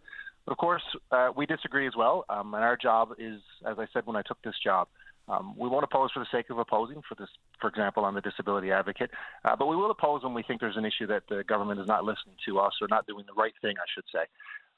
And as you say, we live in really difficult times right now. I mean, the price of oil has just gone through the roof. Changes like we haven't seen since the early 1980s. It continues to go up. I mean, this means more revenue for Newfoundlanders and Labradorians and the government, but it's not how we want to make our money. We don't want to see it on the backs of war and, you know, all the death and destruction that's happening in the Middle East. But we have to live in that reality. And as we see more money come in, which is good, the downside is the cost of gas and diesel and propane goes up. So we've made amendments to the bill that's before the House of Assembly right now to lower the gas tax. What the Conservatives have proposed is to kind of keep it where it has been since 2022, the last time we saw spikes in the cost of living and gas go up. They don't seem to want to do that. They're going to vote against it, I'm sure, when we're back in the House of Assembly next week. And the really disappointing thing, though, to be honest with you, is they shut down debate on this. So they've limited the amount of time we can speak to it. Now, I haven't seen that happen since I've been a member. If my recollection is right, the last time we saw government shut down debate was in 2012 on Bill 29, which is access to information laws, if people remember it. So that's very disheartening and discouraging to see a government who's only a few months into their mandate already shut down debate. But I guess we could have saw that coming as well, because we had a Minister of Energy speak outside the House and say he doesn't know why we need to debate things like a Bay to Nord agreement. We had a minister stand up in the House of Assembly who says, I don't know why members continue to get up to hear from people about their district, their issues. And we have a Premier who doesn't answer any questions in the House of Assembly. So when I started talking here this morning, I talked about where we're going as a province and in the House of Assembly. And I think from a Democratic standpoint, it's not looking good. Yeah, the Premier, as you said, answers questions, but there's minor and sometimes no specifics. There's a lot of generalizations, a lot of the 3 pillars. But and again, I'm not feeding into your line here. You know, I tell it like it is, and the language has changed, in my opinion. You know, going from promises to commitments to we hope so to last week. I'm sure I heard the Energy Minister. Correct me if I'm wrong. There's a lot of noise out there. I'm sure I heard him say there's only so much money, and that's the first time I've heard a line like that. I didn't hear that during the election campaign. That's for sure. So there are some concerns there. There are inevitabilities. There are facts that we can't, you know, sweep aside, such as the deficit and the debt. Still don't know where the money's coming from to keep the promises. Do you? I don't. I mean, you know, again, we spoke in the House the last few weeks about promises that this government made. All we're asking to do now is to follow through on the promises that they made. You know, they haven't lowered a tax yet. They didn't sit at the House of Assembly in 2025. One of their key promises was to lower the income tax, change the Income Tax Act to lower income taxes for Newfoundlanders and Labradorians. They didn't do that. As you've said, they could have gone back in the House and done it for the 2025 year, could they not? Absolutely, and that's gone. That opportunity is gone. Now people have filed their taxes for 2025 already, so they won't be getting that savings. And we would have supported that. I mean, so if if they were saying, well, we can't go into the House because, you know, there's still people tied up in court over about recounts, we would have supported it wholeheartedly. They would have had unanimous consent, most likely from all members of the House, to give people that tax break. You know, what you said, they campaign on, you know, lower taxes. We still haven't seen a tax cut. And the bill that they have before us is to keep taxes the same. We are saying lower taxes at the pumps, at diesel, and for propane, so Newfoundlanders and Labradorians can get a little bit of a break. They're not huge cuts that we're proposing, by the way. I think they're reasonable given the situation. The argument that they make on the other side is, well, we don't know when the war is going to be over. Yeah, well, I have a problem with that myself. We never know when the war is going to be over, right? But what we do know is that gas has gone up, I think, 35 cents in the last couple of months. That's a huge increase. And there has been an increase in revenue over the past couple of months that now the government has that I think they should give back to Newfoundlanders and Labradorians. The argument, too, that we don't know when it's going to be over, we can always come back into the House of Assembly and amend the legislation at a future date. They keep arguing that there's this permanency to legislation, which is just not true. Our job is literally to amend legislation on a daily basis as legislators in the House of Assembly. And this isn't complicated. I mean, they've talked about making life more affordable for Newfoundlanders and Labradorians. It's becoming more unaffordable every single day. And to say that, it's only been 20 days into the war, I think it's short-sighted. It doesn't look at what the potential fallout will be and how long it will take to recover from it. So, I'm not an agreeer, I'm not a disagreeer. These are just facts that I don't see any other sort of opposition to, no pun intended. But I just wonder what you think the end game is here. Is this a trade-off? Like, on the surface, it could be, okay, we're going to throw all our eggs in the Bay Nord basket, and the MOU, Churchill Falls, that be damned, let that expire, we'll deal with that later. That's ours, we can go at that anytime. In your, strategy, and when you're asking questions and when you're formulating what to go at them at in question period, or either to be the focus for that week, what do you think is the larger play here by the provincial government? Yeah, I mean, we could talk about that for a long time. I don't know how much time you got, but just on the Bay to Nord, look, we all hope and we pray that is a great deal for Newfoundlanders and Labradorians. I'm very happy that we're moving forward in the oil industry. I can't tell you if it's a good deal or not because they won't show the public the agreement. They won't show the public the document. Again, why the secrecy? Let's just tell Newfoundlanders and Labradorians exactly what the deal is. Now, they didn't get the top sides that they promised. I mean, so that's a failed promise. But how can I or anyone else in this province say whether what they got was a good deal when we haven't seen the written agreement? You compare it to the Churchill Falls deal. We released that agreement the day it was signed. We debated it in the House of Assembly. We were very open and transparent about what the deal was. And by the way, as you said, it was an MOU. It was a deal to get a final deal. This is different. What they're saying is the deal on Bay Nord is final, signed, sealed, delivered. Well, benefits agreement. Let's be clear. It's not the actual. Hasn't been sanctioned, but yes. It hasn't been sanctioned by Equinor, and that's Equinor's decision. Right. But this is the deal between our government, Newfoundlanders and Labradorians, and Equinor, and we haven't seen it. And there's a lot of money at stake here. I mean, I think the number that they say is $6 billion. Mm-hmm. The Churchill Falls deal, I mean, it really puts it in context. I think people we didn't get our heads around how much it was. It was $225 billion. So when we talk about things like gas tax cuts and income tax cuts, we talk about things like yesterday when there was a protest in front of Confederation Building about wages and sick days and pensions for early childhood educators. $225 billion would go a long way to help them deliver on the promises that they made. Now, as you said, for 4 weeks during that campaign, I think everybody knew that there was a lot of promises being made. It was going to cost a lot of money. But we don't have any commitments that they're going to follow through on those, and we don't know where the money's coming from either. So it's going to be an interesting time next month when we see the budget. Absolutely. Just going back to the Bay Nord for a moment, I wanted to clear something up. Just in my mind, I haven't heard the difference. The issue of the dry dock seeming to be a trade-off, in exchange for not being able to get guarantees on the top sides, although there will be opportunities for local companies to bid on it. That caveat. But the dry dock situation, I think I heard you or someone with the opposition say, the deal there is right now, the Bay Nord deal, it's the exact same deal that we had. What's the difference? Was the dry dock issue, that option, in the previous one that the Liberals had on the table? Yeah, I'll answer that. But first of all, when you talk about Newfoundland and Labrador companies have the opportunity to bid, and I hope they're successful, I wouldn't count on that when you have the head of Equinor saying that more likely. I don't know. It's just it is important for Newfoundlanders and Labradorians not to realize what the facts are. That they said it's very likely that those bids will be successful in Asian companies. Yeah, it'll be South Asian. As for the dry dock, that was discussed, and the reason we want to see the agreement is $200 million is certainly a lot of money. But as this was before the crisis in Iran, Equinor's made $200 million probably since this crisis has started. What is it tied to the price of oil? Can it go up? Is it a set $200 million? What is the total cost of the dry dock going to be? I mean, if it's going to be built 4 or 5 years down the road, is it going to be $1 billion? Who's coming up with the other $800 million?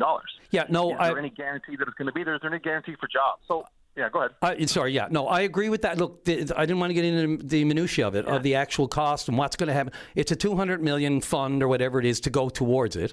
My question is, was that idea in the terms that were before the Liberal government? Because I heard the Tories say something along the lines of, this is an innovative idea, it's different from the other agreement, and it can offset what we knew wasn't going to happen, and that is the topside construction here.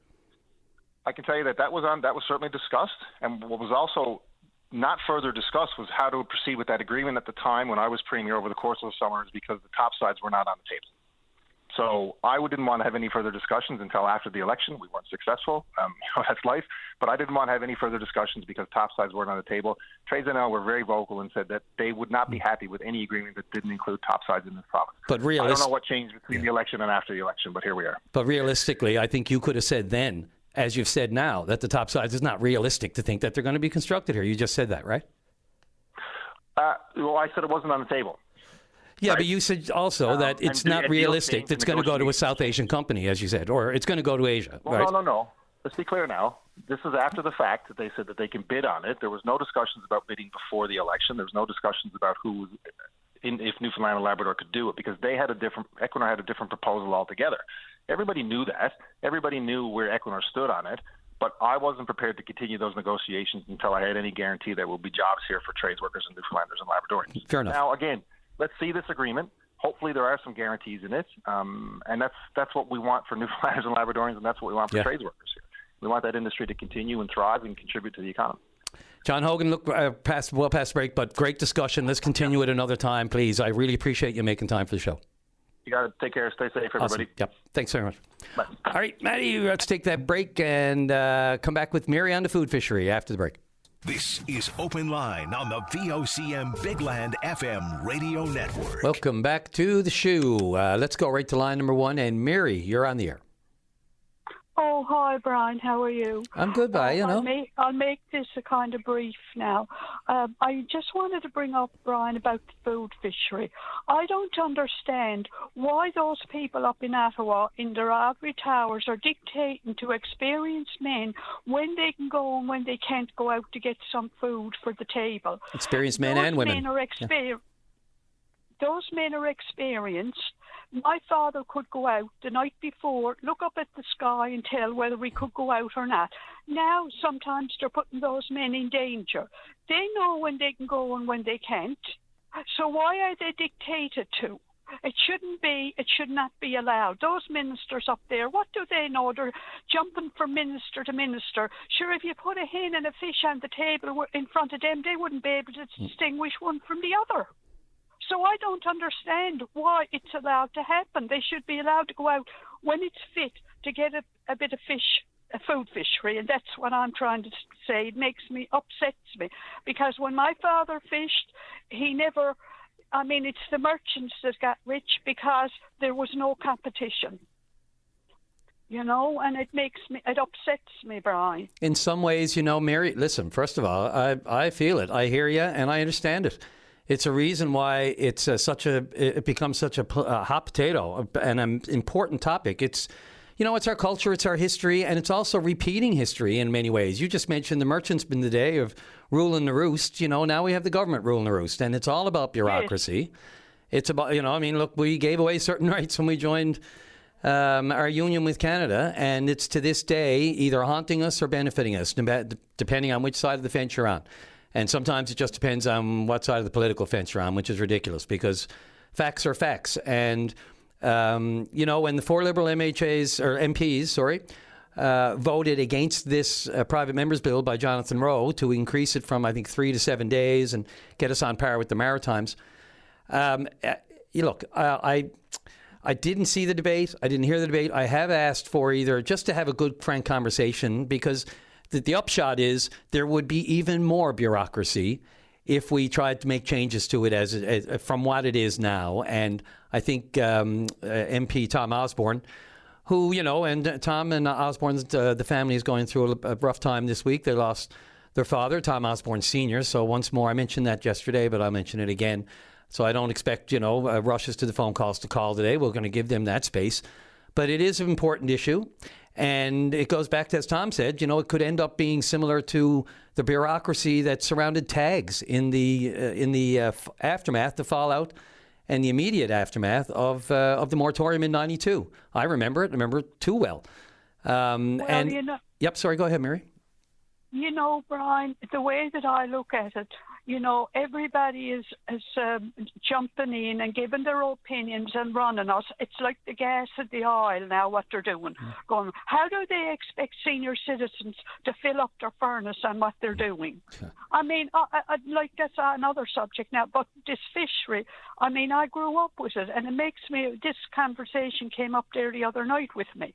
And I mean, like I said, it's ridiculous. I mean, those men go out sometimes if they're experienced, and if people go out that are not, usually they do have somebody that is experienced with them. But those people up in Ottawa, they get on my nerves. And not only them, but the whole government.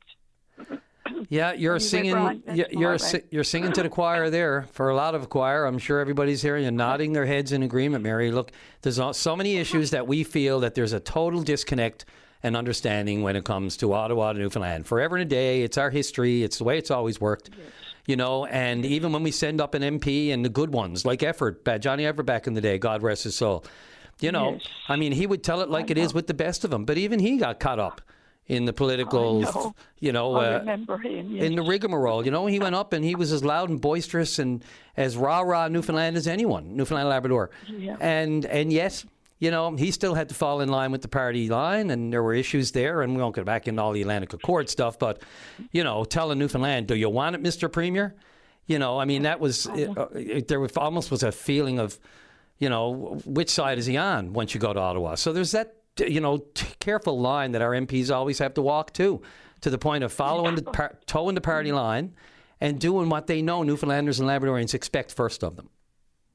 What I appreciate, I'll let you go then, Brian. I really appreciate Dennis O'Keefe. He got it right about all this gas and oil, and he's very, very experienced in it, and he tells it like it is, and it is right what he's saying. Experience is the key, Mary. You said it right there, and I'm all ears and still waiting for the call from that communications director at the Public Utilities Board. I know. Well, thank you, Brian, for taking my call. Thanks, Mary. Anytime. The lines are open for you. Yes, I got another couple of subjects, but I'll do that another day. Thank you so much. Yes, we'd brace it out over the weekend. We can always use you. Use a call from you. Thanks, Mary. Bye-bye. All right, take care. Love it. Okay, let's get off to that last break of the morning. A couple of calls. We're going to talk medically assisted dying. The Alberta legislation in medical assistance in dying legislation. We're going to talk that after the break. And Maria wants to talk about the YWCA in St. John's Childcare at Work Symposium right after the break. This is Open Line on the VOCM Big Land FM radio network. And as mentioned, into the final home stretch for this Tuesday. And let's go right to line number 2. And Tracy, you're on the air. Hi, Brian. Good morning. I'd just like to say I really enjoyed listening to Mary, and I hope she does call back with other issues that she has. Really enjoyed her advocacy. Me too. The passion, you can feel it coming through it was there. It was there. It was. And she's speaking for a lot of people. Also, absolutely. And I did hear Dennis earlier too, as well. Yeah, I just wanted to call about medical assistance in dying. I guess, like a lot of people, you heard a bit about it on the national news lately with Alberta potentially changing their guidelines and things like that.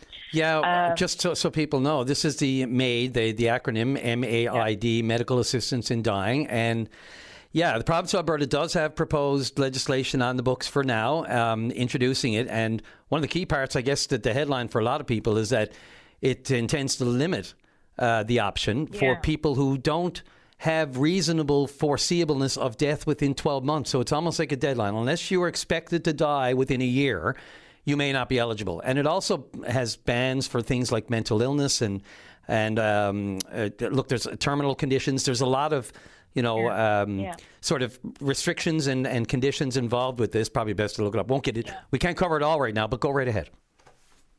Yeah, no, I guess, like, for me, like, growing up, my mother would often say there's worse things than dying. And she would often say that, the human body was only meant to live for so long.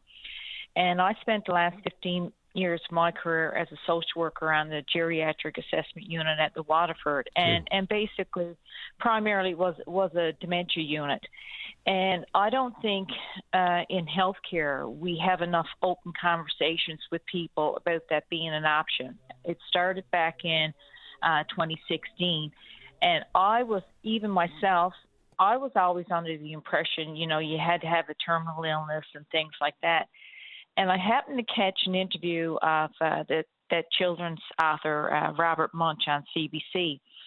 And he has Parkinson's and he has dementia. And he said that he had arrangements made with medical assistance dying when he felt ready to end his life on his own terms. And I went, oh, I didn't realize that. And then I felt, here, I worked in the healthcare system and never really knew that. I was always up the assumption you had to have like a terminal illness. And I just think we artificially keep people living longer than they should.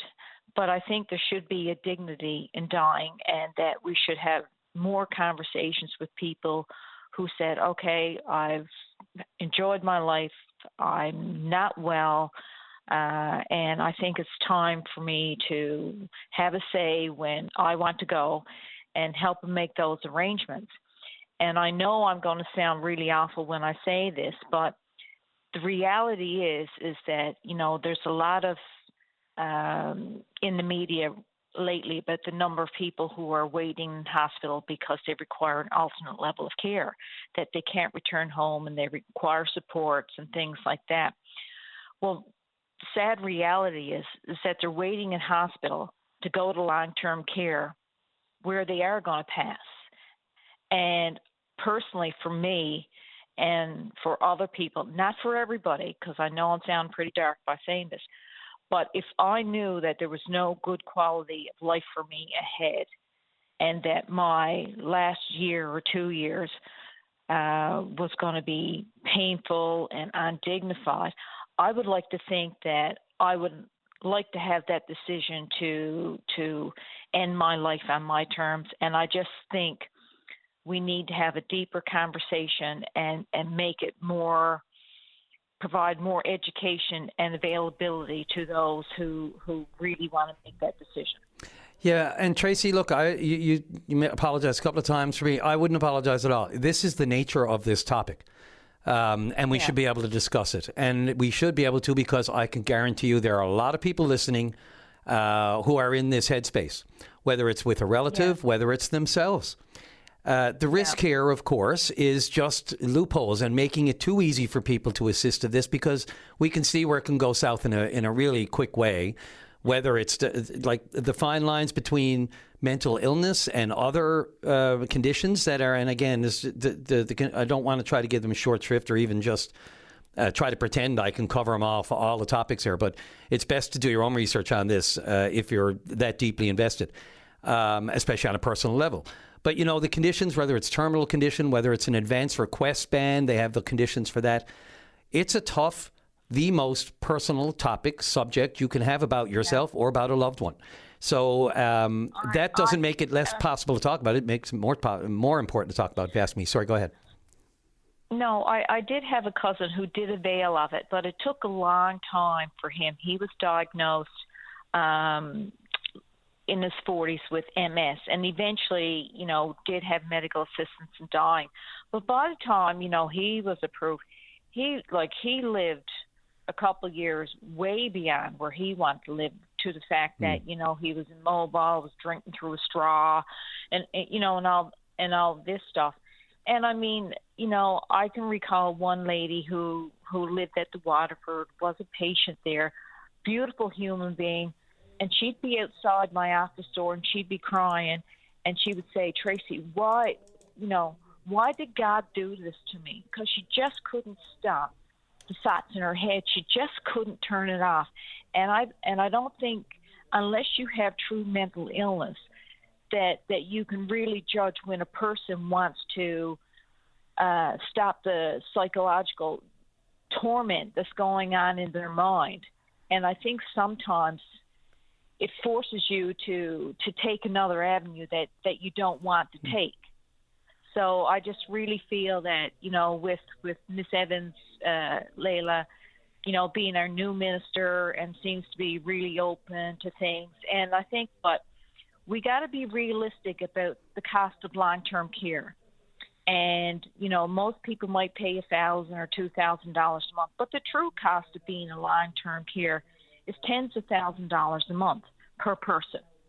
And I personally think for me, my biggest fear in life is getting a disease and I'm not able to say when my time is done that someone's going to make me hang on and be tortured because that is their belief when it's not my belief. Mm-hmm. And I hope that we move forward with MAID, and I hope we make it more accessible and have more open conversations about it, that it is a healthcare option.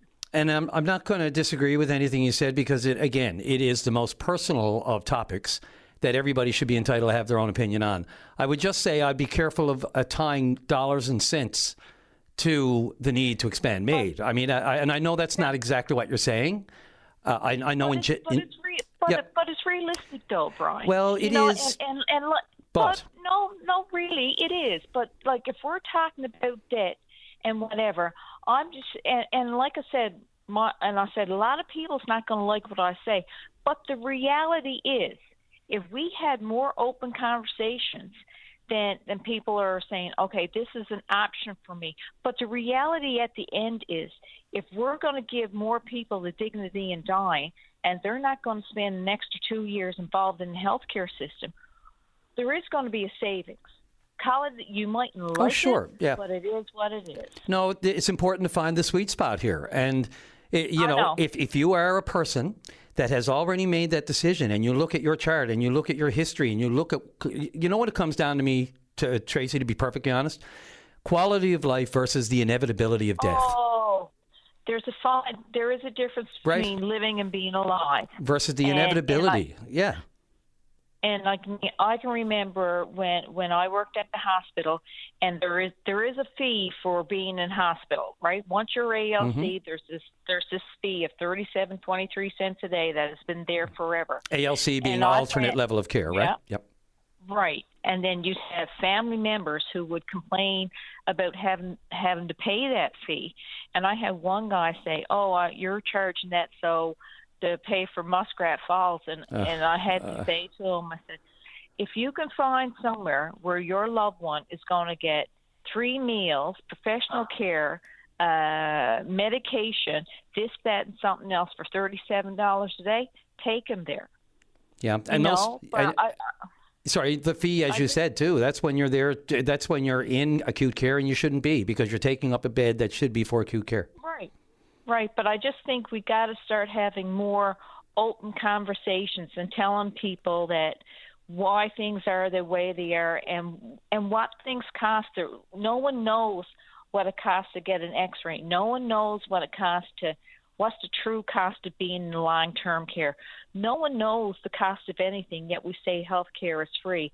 But I do feel, getting back to the MAID, is that we got to have a more open conversation about it and not keep it secret anymore, and let people really know the guidelines around it and whether or not it's available so that they can make an informed decision. 1,000%. Education, information, make sure you have everything available to you and have those discussions. I mean, this is, I can't stress how important it is to realize this is the most personal of decisions. So really, you want to stay out of it as best you can and leave it to the family. If it's an option and the government can look at it, God knows. There's one thing we do know about this government, Tracy. They are looking at everything if they want to fulfill the promises that they've made. So if there's savings to be made and can be done without, impinging or insulting or going about it the wrong way with this kind of a decision, then I'm all for it. Yeah, okay. I appreciate your time. Yeah, and I really appreciate you calling and the topic. Let's keep it going. It's an important one, absolutely. Thank you. Thank you. Okay, take care. Bye. All right, let's take our last break for the morning there, Matt. Come back with Maria after the break. This is Open Line on the VOCM Big Land FM radio network. And welcome back to the program. Just before I get to our last caller of the morning, I just wanted to make note, I was speaking there with Tracy about medically assistance in dying. And just a death thing came to mind, and then one thing led to another. And while the commercials are on, my brain raced, and I was thinking, we approach death, people's deaths as, as a solemn, sensitive moment. You reach out, you feel bad, your thoughts and prayers. Not everyone, as evidenced by the death of the former FBI director, Robert Mueller, last week. And of course, he transformed the FBI in the wake of 9/11, no question. Became a different organization for the better. But of course, he was also special counsel in the Justice Department's investigation of whether or not Trump and his campaign, first time around, legally coordinated with Russia. So, this whole collusion investigation that went on, the 2016 presidential race. And so, that was the work he did as the FBI director. And there have been, some very nice tributes to Mr. Mueller, and his legacy and the long body of work, working for the people of the United States, but not Trump. So on social media, he says, Robert Mueller just died. Good. I'm glad he's dead. He can no longer hurt people. There you go. That's a Trumper if I ever did. That's a Trumpism if I ever did hear one. It just boggles the mind. I can't figure it out. Let's go right to line number 3. And Maria, you're on the air. Hi there. Thanks for having me. Oh, our pleasure. Go for it. It's Maria Gentle calling from the YWCA St. John's. I wanted to make sure folks were aware of our Childcare at Work symposium happening on Thursday, March 26th. Oh, tell me all about it. I see a lot of information in front of me, but better from the horse's mouth. No offense. Great, no problem. Happy to do it. I think we're talking about the other spectrum of the life cycle here and what it means for families, for the gendered care system, in terms of having equal and equitable access to childcare in this province. So YWCA St. John's is concluding a provincial systems change project funded by Women and Gender Equality Canada, really focused on economic and leadership opportunities for women and gender diverse folks. Mm-hmm. And we conducted a consultation process across the province with 84 participants and additional meetings with representatives from municipalities, nonprofits, Indigenous communities, and governments to look at what are the key barriers, particularly for access for folks most marginalized by race, immigration, class, et cetera. When there's a lack of childcare, what happens and how communities really want to solve those problems. I feel like we're going to be reporting on that. Yeah, I feel like productivity suffers when those barriers come up. 100%. So, that bore out in our early research and our review of what experts say, but that's what community says, right? We know there's a direct tie to the labor market, economic opportunities for women and gender diverse folks when there's a lack of access to childcare, and folks who are further marginalized by race and immigration, disability, et cetera, have more difficulties. And this is why we took on this project. We operate employment programs for women and gender diverse newcomers. And in 2022, our feedback was saying from folks that, there's just not enough childcare. And if anyone's able to find it, there's a 2-year wait time between those wait periods. It's very difficult to rejoin or even access the programs or even the labor market opportunities. In 2023, we had a survey on childcare access, and folks were saying this is not just a women's issue, this is a community mental health issue, and that people were considering seriously being forced to relocate. So, impacting folks on multiple levels. It is absolutely not just a women's issue, although primarily so, absolutely. Just the stresses of, as well as one of the other reasons and the other things that people can relate to are the stresses of worrying about childcare throughout the day. It's on your mind. If it's not part of something tangible, if you don't have control over that, if it's haphazard, if it's not regularly scheduled, if you don't have a routine, it can just be, it can be a nightmare for everybody, because the only thing on your mind then is, How am I picking her up after? How am I picking them up after school? How am I getting them to? How am I getting to childcare? And that's if you're lucky enough to have a space. Despite all the good work that's been done, we're still really lagging behind. We are still lagging behind, and, you know, kudos to ECE advocates Yes. and for families being able to draw the link. You know, on a snow day like today, it reminds us of the importance of childcare, how that impacts folks' access to work and able to carry on, and who's most impacted. And then again, when we look at an equity issue, you know, for folks who have experience of immigration, who may have more limited community contacts and social networks, you know, the burden of quality and care and that worry for folks who experience immigration is even greater, right? Yeah. Fewer folks to call on and more challenging access to information, and that peace of mind is certainly something that we heard from community as well. It's hard enough to navigate it when you're here, you're from here, you know people, you know the system, you speak English. You know, all of those opportunities are available. But as you said, newcomers are up against that extra pillar. I can only imagine. I know you have registration is open, and this is on, is it Thursday, I think? This is on Thursday. So I'll let you get in all the detail. I'm just saying, do you have space left? Because it would occur to me that this would be a pretty popular symposium to attend. Exactly. It's a timely conversation. So certainly one of the community-led solutions is looking at the ECE workforce. So we're eager to talk about that. Registration is through our website, www.ywcastjohns.com /childcare. You can look at our socials. It's all day, 9 a.m. to 4:30 on Thursday at the Signal Hill campus. It's free. Includes child minding if you're registering, lunch.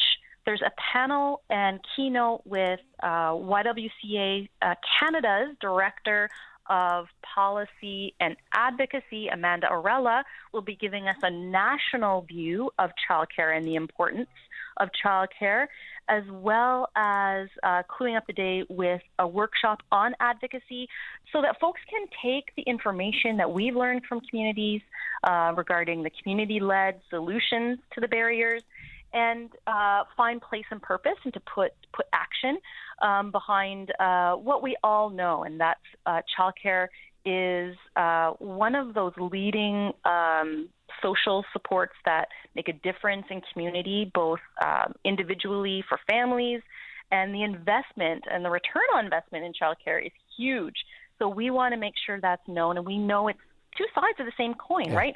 We also know that the investment in the ECE workforce is a major part of ensuring a quality system with accessible care, and that there's good outcomes and opportunities for workers as ECEs. Absolutely, Maria, and you nailed it. It is as timely as it gets with everything going on with the ECEs, early childhood educators, as we speak, and the protests with government and trying to get their pensions and their proper pay and everything else. And this all has a trickle-down effect.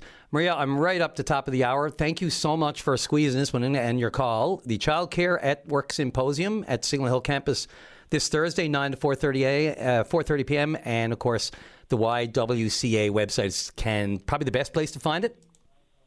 Correct. We look forward to seeing you folks there. Awesome. Sign up for more information. Thanks so much. Take care. Drive safely out there. Bye-bye. Okay, take care. Bye.